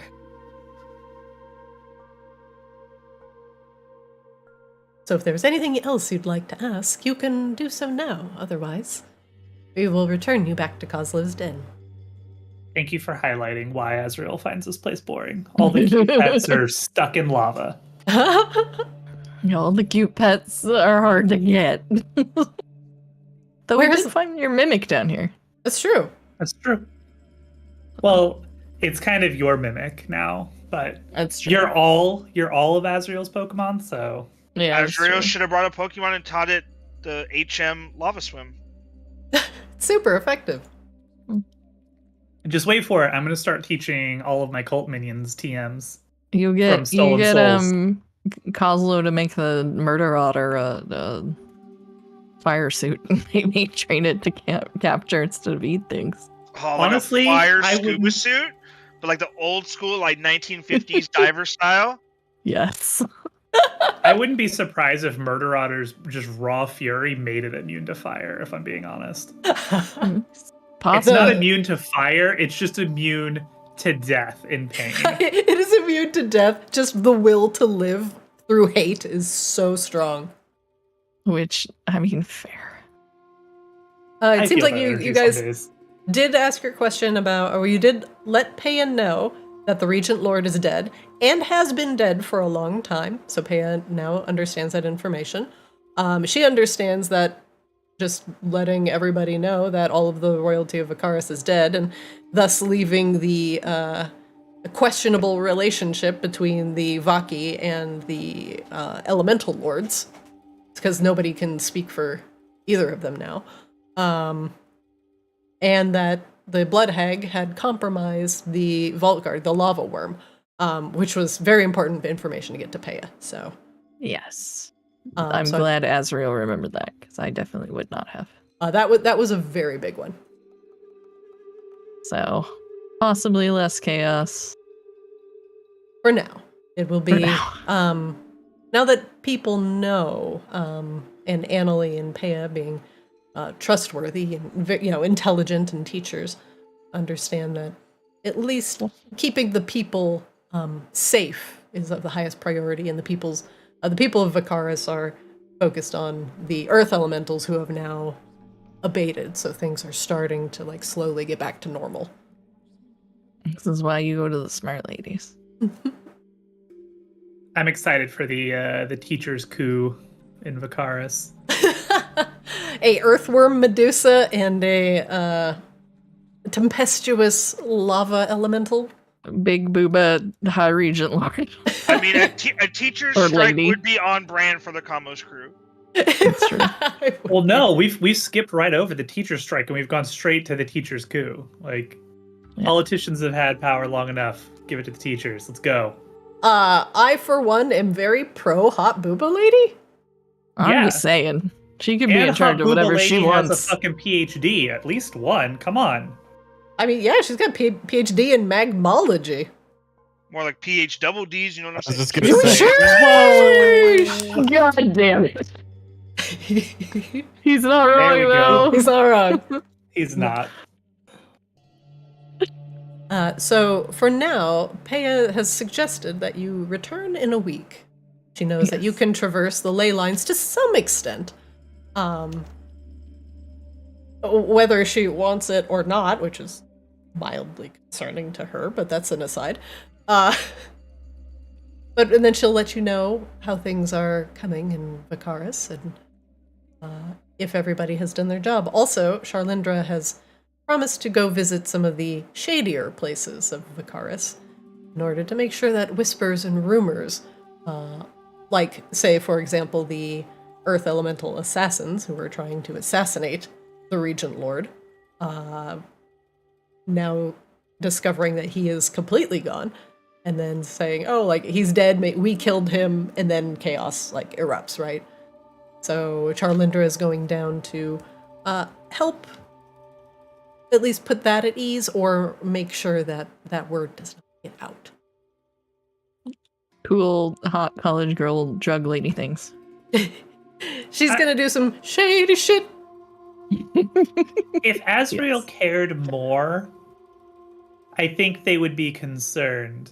Because basically every idea that Charlindra has had independently on her own has been terrible. Yes. But like I said, if Azrael cared more, Azrael doesn't really care. Charlindra eats pasta with her fingers. That's just Charlindra. I was including that. That was on the top 10. She's Bad ideas. learning. She's growing into. One day she'll discover. Is she though? Look, Charlindra has a personality trait that is just quirky. So You would have thought a trip to hell, courtesy of Tugum, would have set her straight a little bit. Look, I accept that Grabella finds Charlindra hot, and frankly, that's enough for Azrael. Nothing else really matters, so that's why we allow it. It's fair and true.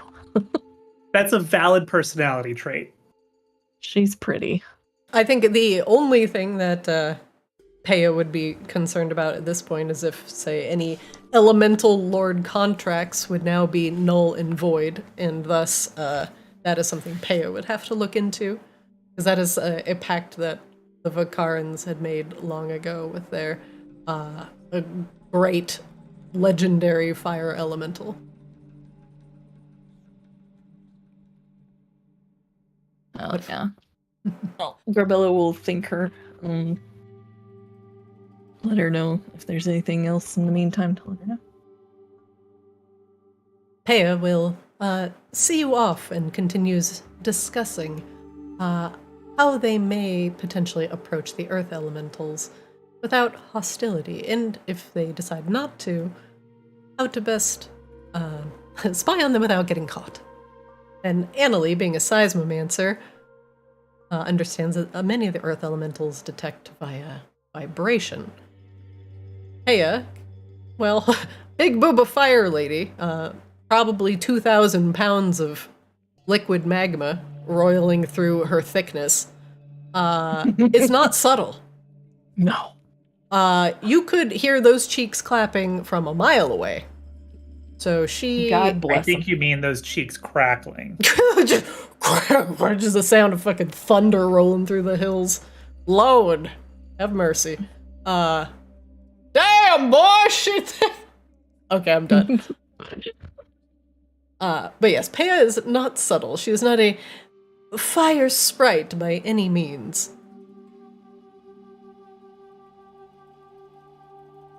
For now, let's return to Coslow's den.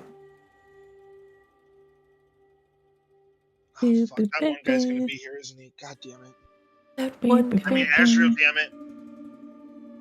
Does she send us? Do we just go back? I will send everybody. Peya will put you back where you belong. I think we have to wait for Kozlo to pick us up from school. Dad! We're just waiting for Dad. One moment, please. And I will Cosmo's out with his drinking buddy C-Swab right now. Got to pick up the kids. If it was important, you wouldn't have forgotten. Look, if you leave Azrael here for too long, he will come back with a Charmander of some variety. 100% true. I'm just setting up your tokens in the scene. One moment. Not that I'm totally against that. I love Charmander. Really? Really? Sure. Because when we Charmander's had the my favorite. opportunity, you threw it in the lava. Well, that one did roast my ass. It did. I finally ate its tail like a week ago. Seems like You the did only do that. one allowed with the horde is Grabella. With the what? It's a With the very horde. Gary Oak thing of you to do. Yeah, Gary, share some Pokemon with the rest of us. Look, that one Azrael, was just mean to me. Azrael, Grabella, Kozlo, and C-Swab begin to reconvene at about the same time. Let's just say we'll meet you on the stairs. Let's put on some less dark music here. Is there no light in this bar? The light was busted by the drow that came barreling in here. Azrael, Yes, C-Swab. I can't see in the dark. Oh, hang on just a minute. I'm gonna actually just cast it on everybody because I can do that. Thank you. But not that one. I don't want Here we go. I can see. Azrael has given me the vision. that. It's a blessing, truly, from Azrael. Good God. You all return to the bar. I once was blind, but now I can see. Significantly more information on your hands. The gossipy drow fishmonger wants plants from the Night Bloom Garden, and he'll spread the good word of Coslow and Co. across the docks, and probably help your friend Hooli get in a good word with the merchants to make sure that all of their needs are met. Azrael and Garbella had an eventful meeting with Peya, and Peya, understanding that these two have brought very grim news, will see them in a week after they have had some time to prepare and think about the situation. But for now, you all return to your ruined bar to discuss your next moves. Sorry, Azrael.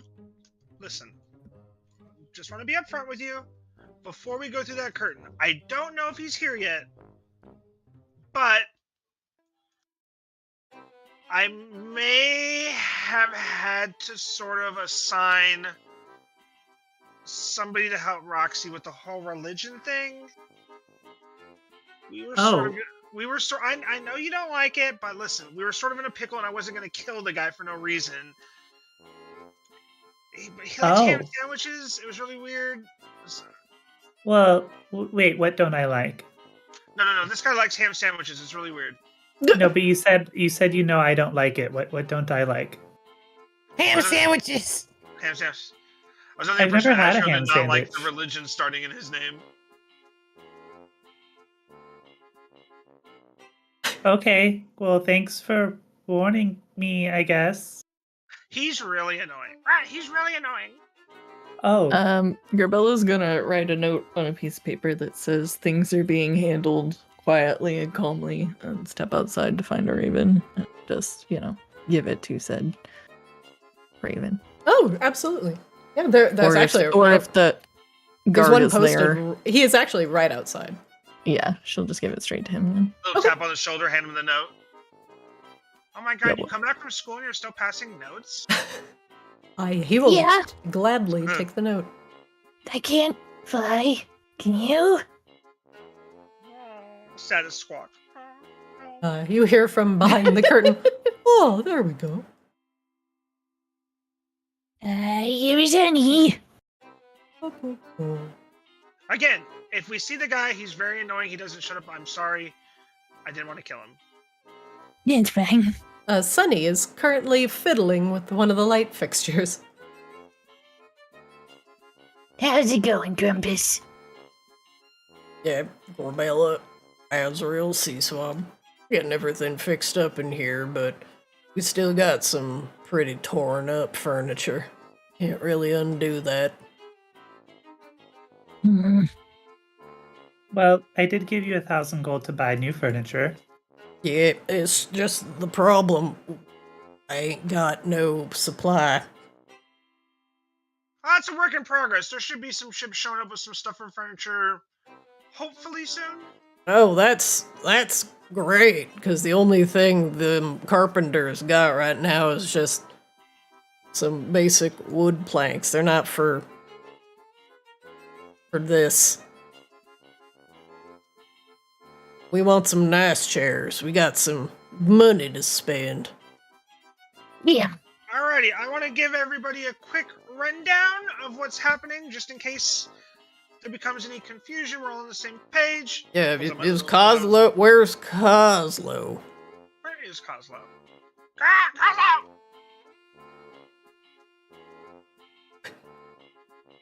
Where are you hiding? I forgot we went through a door. I'm so proud of you. Oh, I was just about to do some restocking. Well, Grumpus, I want you to hear this too, just so, oops, sorry. Yep, Grumpus is listening. Putting this cask back on the Alrighty. shelf. Caesar's gonna pull out his little, like, book here, and he's gonna, like, flip through a couple pages. Okay, so, Kozlo and I have assigned and hired a new dockmaster. It's Dara. As you know, you may remember her. I don't. I guess she brought her back to life one time. Oh, her. Sassy attitude needs to be put in her place, but you know. You I had sound a lot worn her like down a and then, certain you know. half-orc that we used to know. Yeah. Yeah, well, listen. The attitude was adjusted slightly. She's doing okay now. I've made her dockmaster. She's got the ledgers going. She's gonna let us know. Well, that's better than what happened the last time she talked back to somebody in the party. She kind of died. Well, all right. So she's the new dockmaster. So hopefully she gets the manifest going and the ships are all good. Then we assigned a foreman liaison type person, Huli. Huli will be organizing the goblins and other minions to help repair and get the merchants back together so everything looks spick and span. Does anybody know anybody who can make cookies or sweets? You're just good at cooking. I know you were trying to teach Roxy, but she's a little distracted now. I don't think Roxy's cooking that anymore. Rumpus, Well, somebody know anybody who can make some sweets, some cookies? Grillnick in the back, he's actually doing pretty good on the cooking front. He's making some tasty things. Oh, hell yeah. If you ask him nice, or even just have some ingredients on hand, he could probably make anything you want. C-Swab like nods his head. So when C-Swab nods his head, it's sort of like how like when a chicken walks around, its head's always sort of bobbing. That's how C-Swab kind of nods. The whole head apparatus goes with it. You want me to bring him out for you? Well, in a minute. I just want to make sure everybody's up to the page. So Huli is going to be organizing repairs. So when the basic woods and stuff that we do have will be used correctly, we're going to get a list from the merchants of what they need. That's going to come in the report from Dara, the dockmaster. So as stuff comes in, if we're not... Excuse me. Oh, sorry. If Dara comes in with the report, and one of you happens to grab it for us, simple stuff, just go ahead and take care of. Alright, Dara. Dockmaster Dara. And then Huli, I don't really know what her title is. Dock Foreman, I guess. Forewoman. So Poor lady. Poor lady, sorry for brother there. Running Goodwill? What's she doing? Well, seeing as how none of these other houses are going to get anything done around here, and it's all on us, we're going to start the repairs. Well, all right. That's some solid community work. I'm sure that's gonna get a lot of attention from some of the locals. Most of the people are just holed up, waiting it out. Awful kind of you to do, putting them folks you rescued from Lavare to work. Listen, the first thing you can do to win over community is goodwill. The second thing you can do is make them lots of money. We do both, and all of a sudden, maybe Kozlo's running the show in Madronox. You never know. You're compensating them. You're doing them a good solid, giving them good, honest work. I'm sure those docks will be fixed in no time, and we'll have the fanciest chairs in all of Madronox. Sonny sits in one of the broken chairs. Oh. This is not comfortable. And that's all I have from our end. What about you guys from the Obsidian Halls? That Oh, right. Yeah, stuff is not completely falling apart. She was a little nervous to tell people, so luckily she had not told anyone anything yet. And now Big Booba Lady is gonna be making sure things go slow. She's also checking on the elementals and the whole yeah. So things are decent. We need to go back in a week.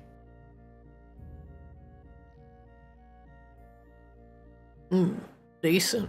Well, that's good, I guess. Yeah, I will take it at this point. There ain't worried about all them folks getting out of Lavare?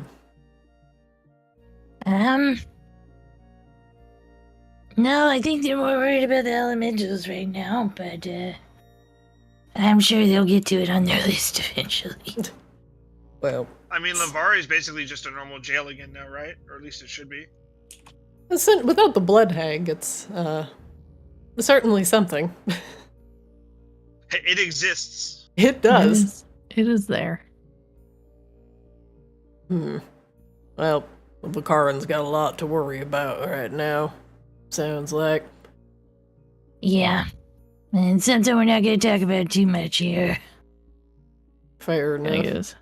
Give them a little nod. By the way, one of our fellas down from the docks came back, said like a million things, and then walked through the curtain looking for Roxy. Seaswab just like lowers his head and kind of like wipes his face and is just like,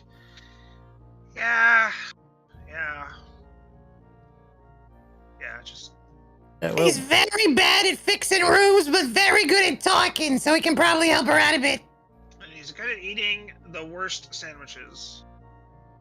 yeah, well, at Where's least he ain't eating it. sandwiches? He's in the So back. not Cosmo, sorry. Seaswab like looks at Grabella from down the bar, like leans down the bar and goes, he said his favorite sandwich was ham.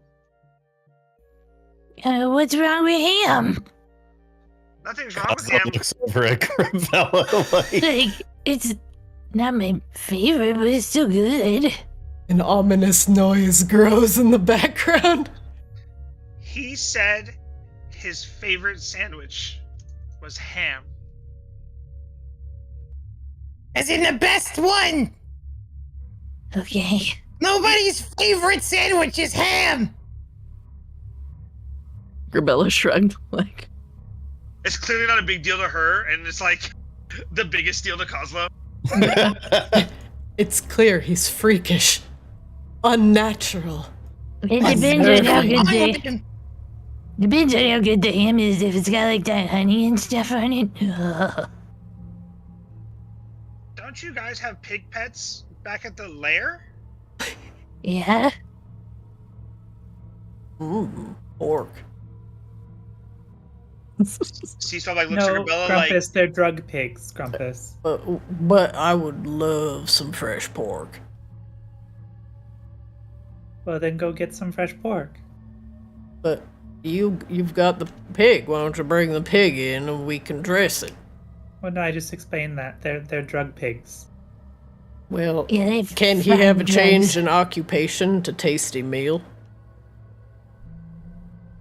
Well, I Look, guess. Booba has lived a very good long life. I could make a slow roasted ham shank covered in honey, drizzled all If the we're gonna herbs and start butchering spices. the pigs, start with Dreon. Who's Dreon? One of the pigs. Oh, Oh, you named it? Oh, damn. Now we're never gonna get to eat it. And Yeah, again, if we eat them, then they can't find drugs. Fair point. Which, Actually, I don't super care about either of those things, either ham or drugs. But I'm told that drugs are very good. Some See, people so I'm kinda, like to perched up, like, well, be you out of know, their mind. listen. We could kill one. Hear me out. We could kill one pig. Use that to help barter some goodwill. Give some to Grumpus for all the work he's done, and then we keep the rest of them. I literally just gave Grumpus a sack of gold coins. Yeah, I could buy myself something nice. I was just reminiscing about some slow roasted pork. It ain't no thing. Azrael turns to Grumpus. No, you're supposed to buy some things nice for the bar. Yeah, and sometimes up at the bar, you can get something you want, because turns out you might want things people want to eat. I will absolutely buy all of the furniture for this bar. I'm really looking forward to it. Also, Gold should buy gold-plated everything in this bar. Absolutely. Not that Azrael understands that, but...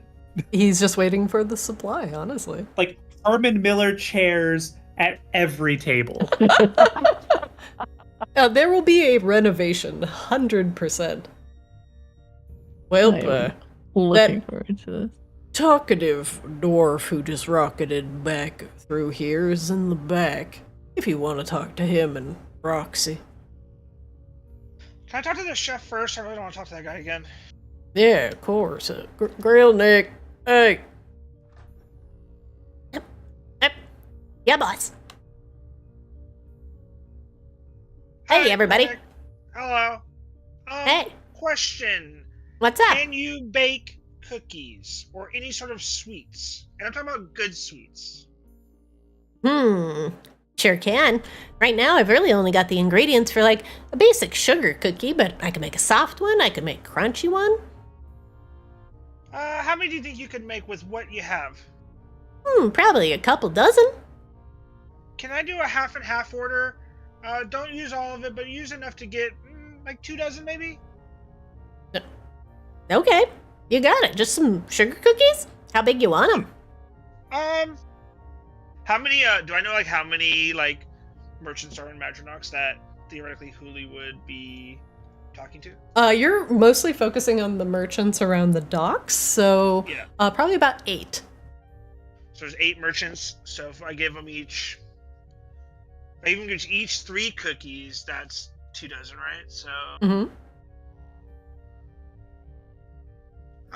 however size you can make for 24, I don't know. I'd go with what you feel good about.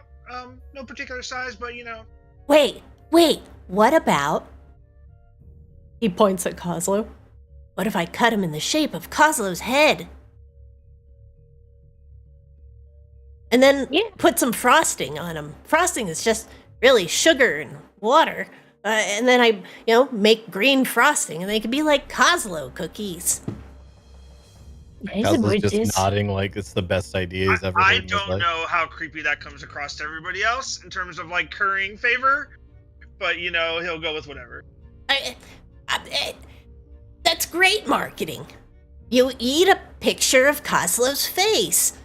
That would mean you would recognize him anywhere. I would just have to put 2 big, beady red eyes on either side of the cookie. How about for every 3 cookies, only one of the 3 is Kozlo, the other 2 are just normal cookies. Like little boats? Ooh, I could do a little boat shape, sure. Boats is fine. Yeah. I think that's way more interesting than just a boring round cookie. Yeah, as long as it's tasty, we're just trying to make a good impression. Yeah, as long as they taste the best you can make them taste. Sure thing. In fact, I'll put a little molasses maybe in them, make them nice and chewy. Oh yeah.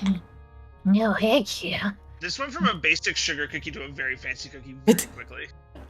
Oh yeah, we got some molasses in the back. I'm off to work. Maybe a little rum. Is there anybody in this bar that's left that would be like somebody who could like deliver the cookies to Huli, or is this sort of like we'd have to bring them to her ourselves type situation? Sunny probably could. Okay. All right. Sunny is wrestling with the broken furniture right now. All right. Let's go talk to Roxy and Talks a Lot. Sunny, can you do me a favor, buddy? When he's done baking those cookies, can you head down to the docks, find Huli, draw with all the bright colored hair, and give her those cookies? She'll know what to do with them for us. Oh. Sunny is wrestling with the furniture. Oh. You alright in your bed? Oh. Oh god. What? Corbella will go to wherever Sunny is. I'm sorry, Cecil. I think I'm all tangled up in the furniture. Let's go. Let's get you out of here. Sunny's, like, thigh is stuck between the posts of the chair. Help. I'm not needed here. Grabella, do you just rip apart the chair? If I can twist him quickly where he doesn't hurt himself, or the chair, I'll take it. You can suplex him like the train in Final Fantasy VI with a 27. Yeah. Oh! Least damage to both.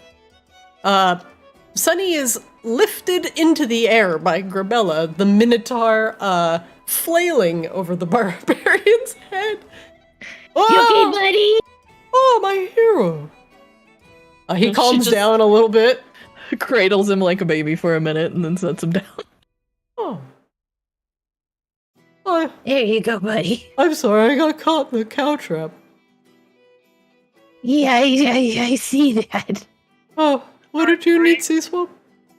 Alright, when Grillick is done with the cookies, please deliver them to Huli down at the docks.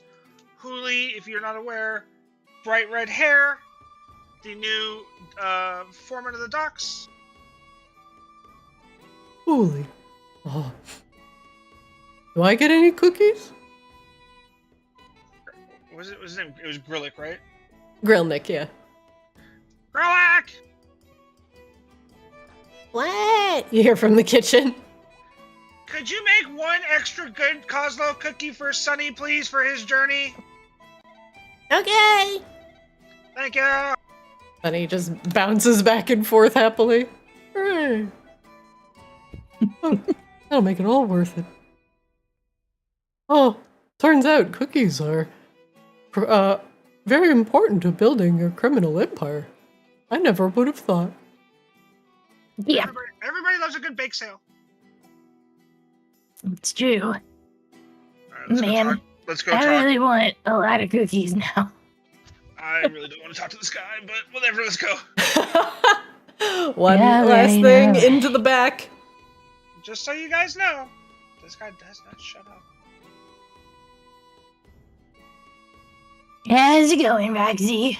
I was definitely standing in the Both back here. Roxy and Grimgrin are wearing very shoddily pinned together dark brown robes that are very similar in style to Asriel's.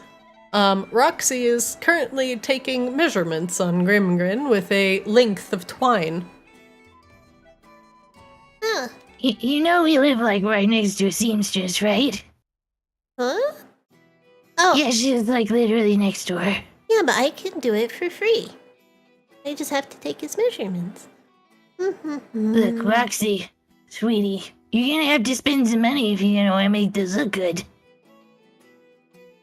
Azrael looks at the robes, looks at Azrael's own cloak. So they look the same. They are the same. And, you know, supporting local businesses to make your stuff gives you more people to talk about your thing to, right? But I want the first one to be special. Okay. Just don't forget there's a lady right next door. She's very nice. I'll talk to her when I've perfected the final design. I'm just saying, the less time you spend on road making, the more time you can spend on religion doing stuff. Don't worry. Roxy slams down like a pound of paperwork on the table. Oh my god. I've been writing doctrine. Oh. It's probably about 30 pages. Well, doctrine's good, but, well, what about, did we tell her to really go, like, make a business plan or something? I don't remember. I don't know how cults work or businesses work, Grabella. She looks at Kozlo like, help. Kozlo, excuse me. You notice as you enter that Uzer has not said a thing, this entire time. Oh my god, please tell me you took a vow of silence. How you doing, buddy? Grabella just stands next to him. He looks over at Grabella and then back at Roxy. Oh, I had him take a vow of silence. Oh, thank Azrael! Oh, thank Azrael! Azrael Yes. blinks. What? Well, I didn't this do it, is- C-Swab. this is going great. Oh my god, Roxy, You are letting him, like, You- help you, though, right? Oh, Roxy, you may no, actually he- be Azrael's prophet. He's writing most of it. I make his hand move and not his mouth. It keeps him busy. But I'm telling him everything I know about, well, what I saw when I was dead and what I know about Azrael. All right. We're not telling people about the whole coming back to life thing, right? Nope. So then why is he writing it down? Because, a lot of religions have sacred texts which are actually the true form of the religion, which we have to write down the truth and then hide it away and then tell people some sort of like watered down version of the truth that's more palatable. Oh, so we're making Scientology. Actually, of course we're making Scientology. Who am I to disagree with science? Because I mean, the real truth technically, is actually Scientology just... has no actual, like, sacred doctrine texts. Everything's just bullshit. The truth must be written. And then we can just water it down however we want. And charge people over and over again to learn more and more bits of the truth. Roxy nods. Mm-hmm. Donations. Make it seem voluntary. We'll call it the trial of discovery or something. I don't know. Work in progress. But anyway, we've got some pretty good stuff so far. But I might need Azrael for a little bit to finish. Gross. Oh Yeah, his hand hurts too Why? much to finish now. my god, why'd you just say it like that? For now, that is where we will end today's session, as everybody has done their much-needed chores, and things for now are relatively okay in Vicaris. On the docks, a lot of merchants seem to want to, get things going again, but they also need some various side quests done. In addition, for now, stuff in Vicaris will be at peace, with Charlindra keeping an eye on things.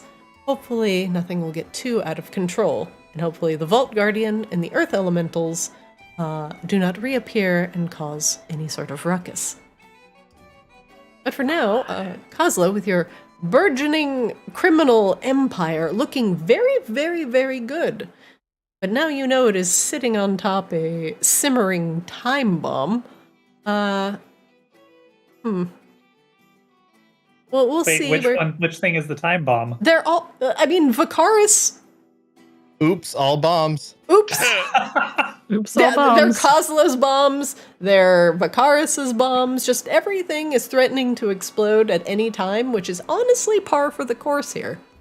That is our brand. I feel like our list is shorter than it's been in a long time, though. Well, no, we just have decided to ignore half of the list. Also, you do have a Narcissa, and Azrael has already stolen their first soul and gained a new ability out of it, so... Yep. So that will also progress as Roxy becomes more interested in souls as well. Namely, Azrael said that they had, 12 inside them? 12. Perhaps Roxy would like another soul inside of her. We'll see. That's where we'll stop. As long as these robes look good with some Nike Air Maxes, am I right, guys?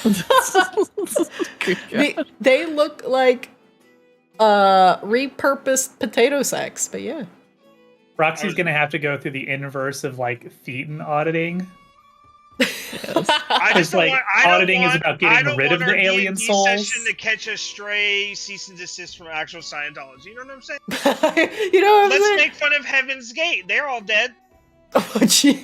Oh God. That's why I said Nike Air Maxes, right? Isn't that what they all wore? Yes, yes, it is. Oh my God! All right, and with that random cult knowledge for today, all you true crime lovers out there. That is where we will stop the session. I love how this is turning out. Also, Kozlo is like on the way to becoming a literal like Maginox merchant supreme, and then everything under Maginox is just super unstable. He's about to be a congressman. I'm trying to make it more like almost like a cartel lord, where it's sort of like you have so much goodwill in the community that even for the evil shit you do, nobody's gonna turn you in or like turn on you, right? Mm-hmm. Like you get everybody on the docks and all the merchants on your side, and when the other houses come down to be like, oh, Maginox, you be like, no, we want to go with him. Yeah, and then all the merchants would be behind you, and you could just theoretically not even need the houses anymore if everybody's behind you. Like that's my end goal. That was what we were trying to do with the docks the whole time originally. Oh no, I'm trying to get that going again. That could absolutely come to fruition. Absolutely. You kind of know the the Raven's Blood house, and you kind of know their capabilities. But the other houses you don't. So if that is an end goal, there will definitely be a lot out there for you to learn. But it is definitely possible. Last cult reference, worst case, we hold up in Kozlo's den, Roxy Ridge 2.0. God. Damn. That's a way for Roxy to get more souls. And this is how Roxy, the goblin, becomes a necromancer. No, this is how Roxy becomes a warlock. God, if only her name was Ruby instead of Roxy, it could have been Ruby Ridge. So perfect. Isn't there an undying patron for warlocks now? There is, yeah. There is. Love it. So excited for this arc. I'm Roxy, just glad nobody had to die this session. Yeah, it's sometimes a nice session where you're trying to tie up some of your loose ends is necessary, and nobody gets stabbed in the skull and takes brain damage. It's okay. You did great business today, C-Swab, with some very shady drow. Listen, very military-like. It's not so much that you lead by fear, it's you lead by the knowledge of what people fear.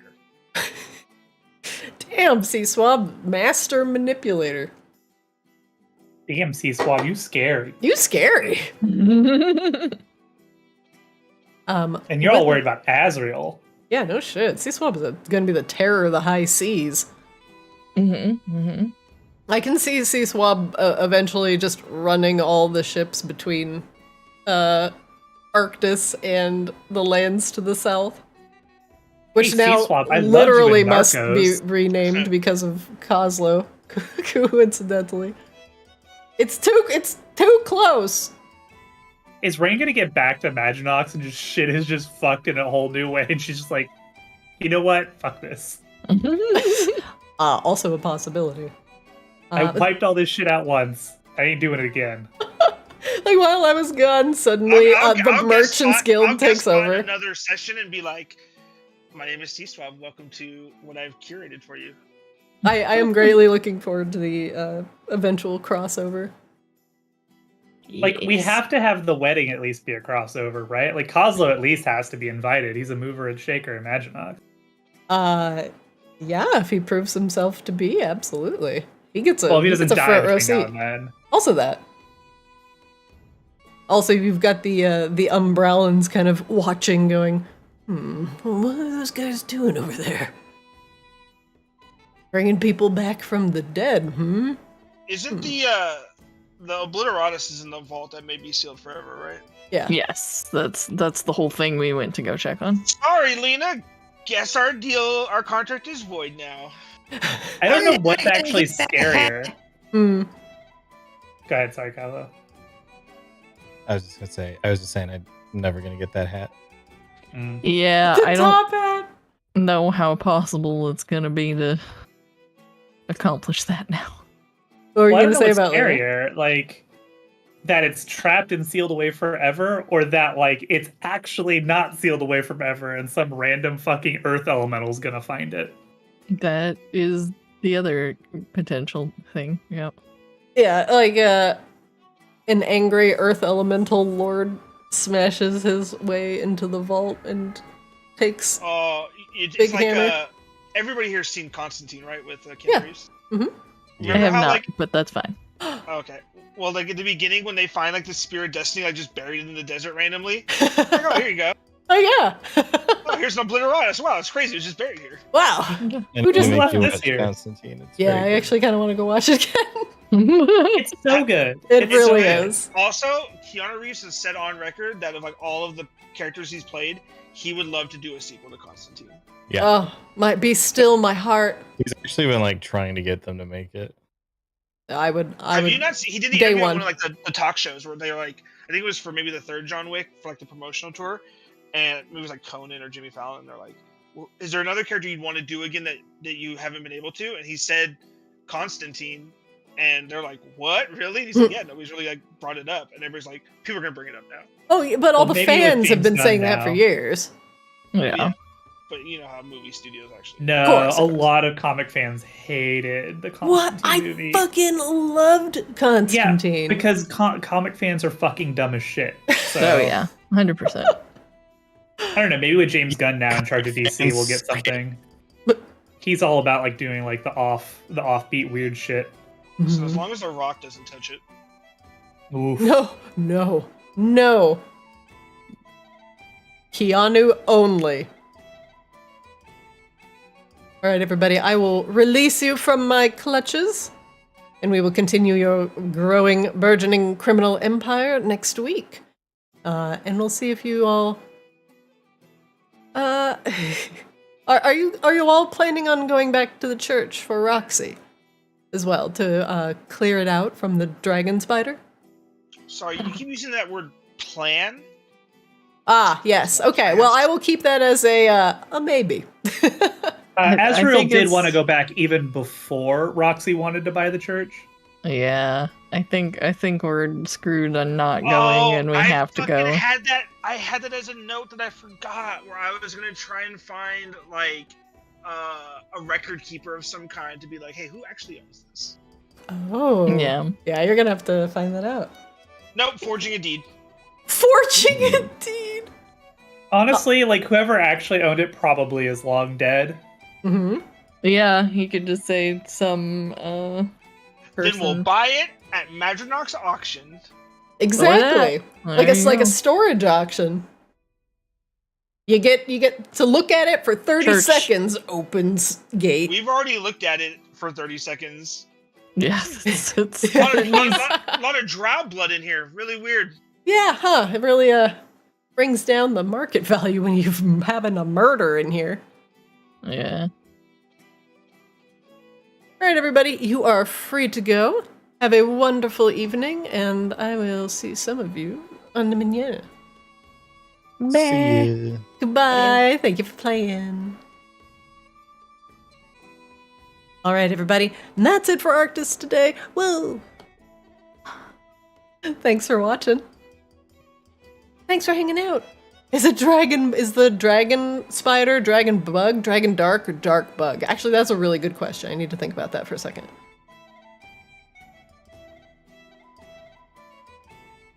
Ooh, wow, that is actually... It would be dark bug. It would be dark bug. It's not a true dragon. Oh, no, but then it's less of a bug. Fuck. It's gotta be... it's gotta be dragon bug. Damn. No, it would be dragon bug.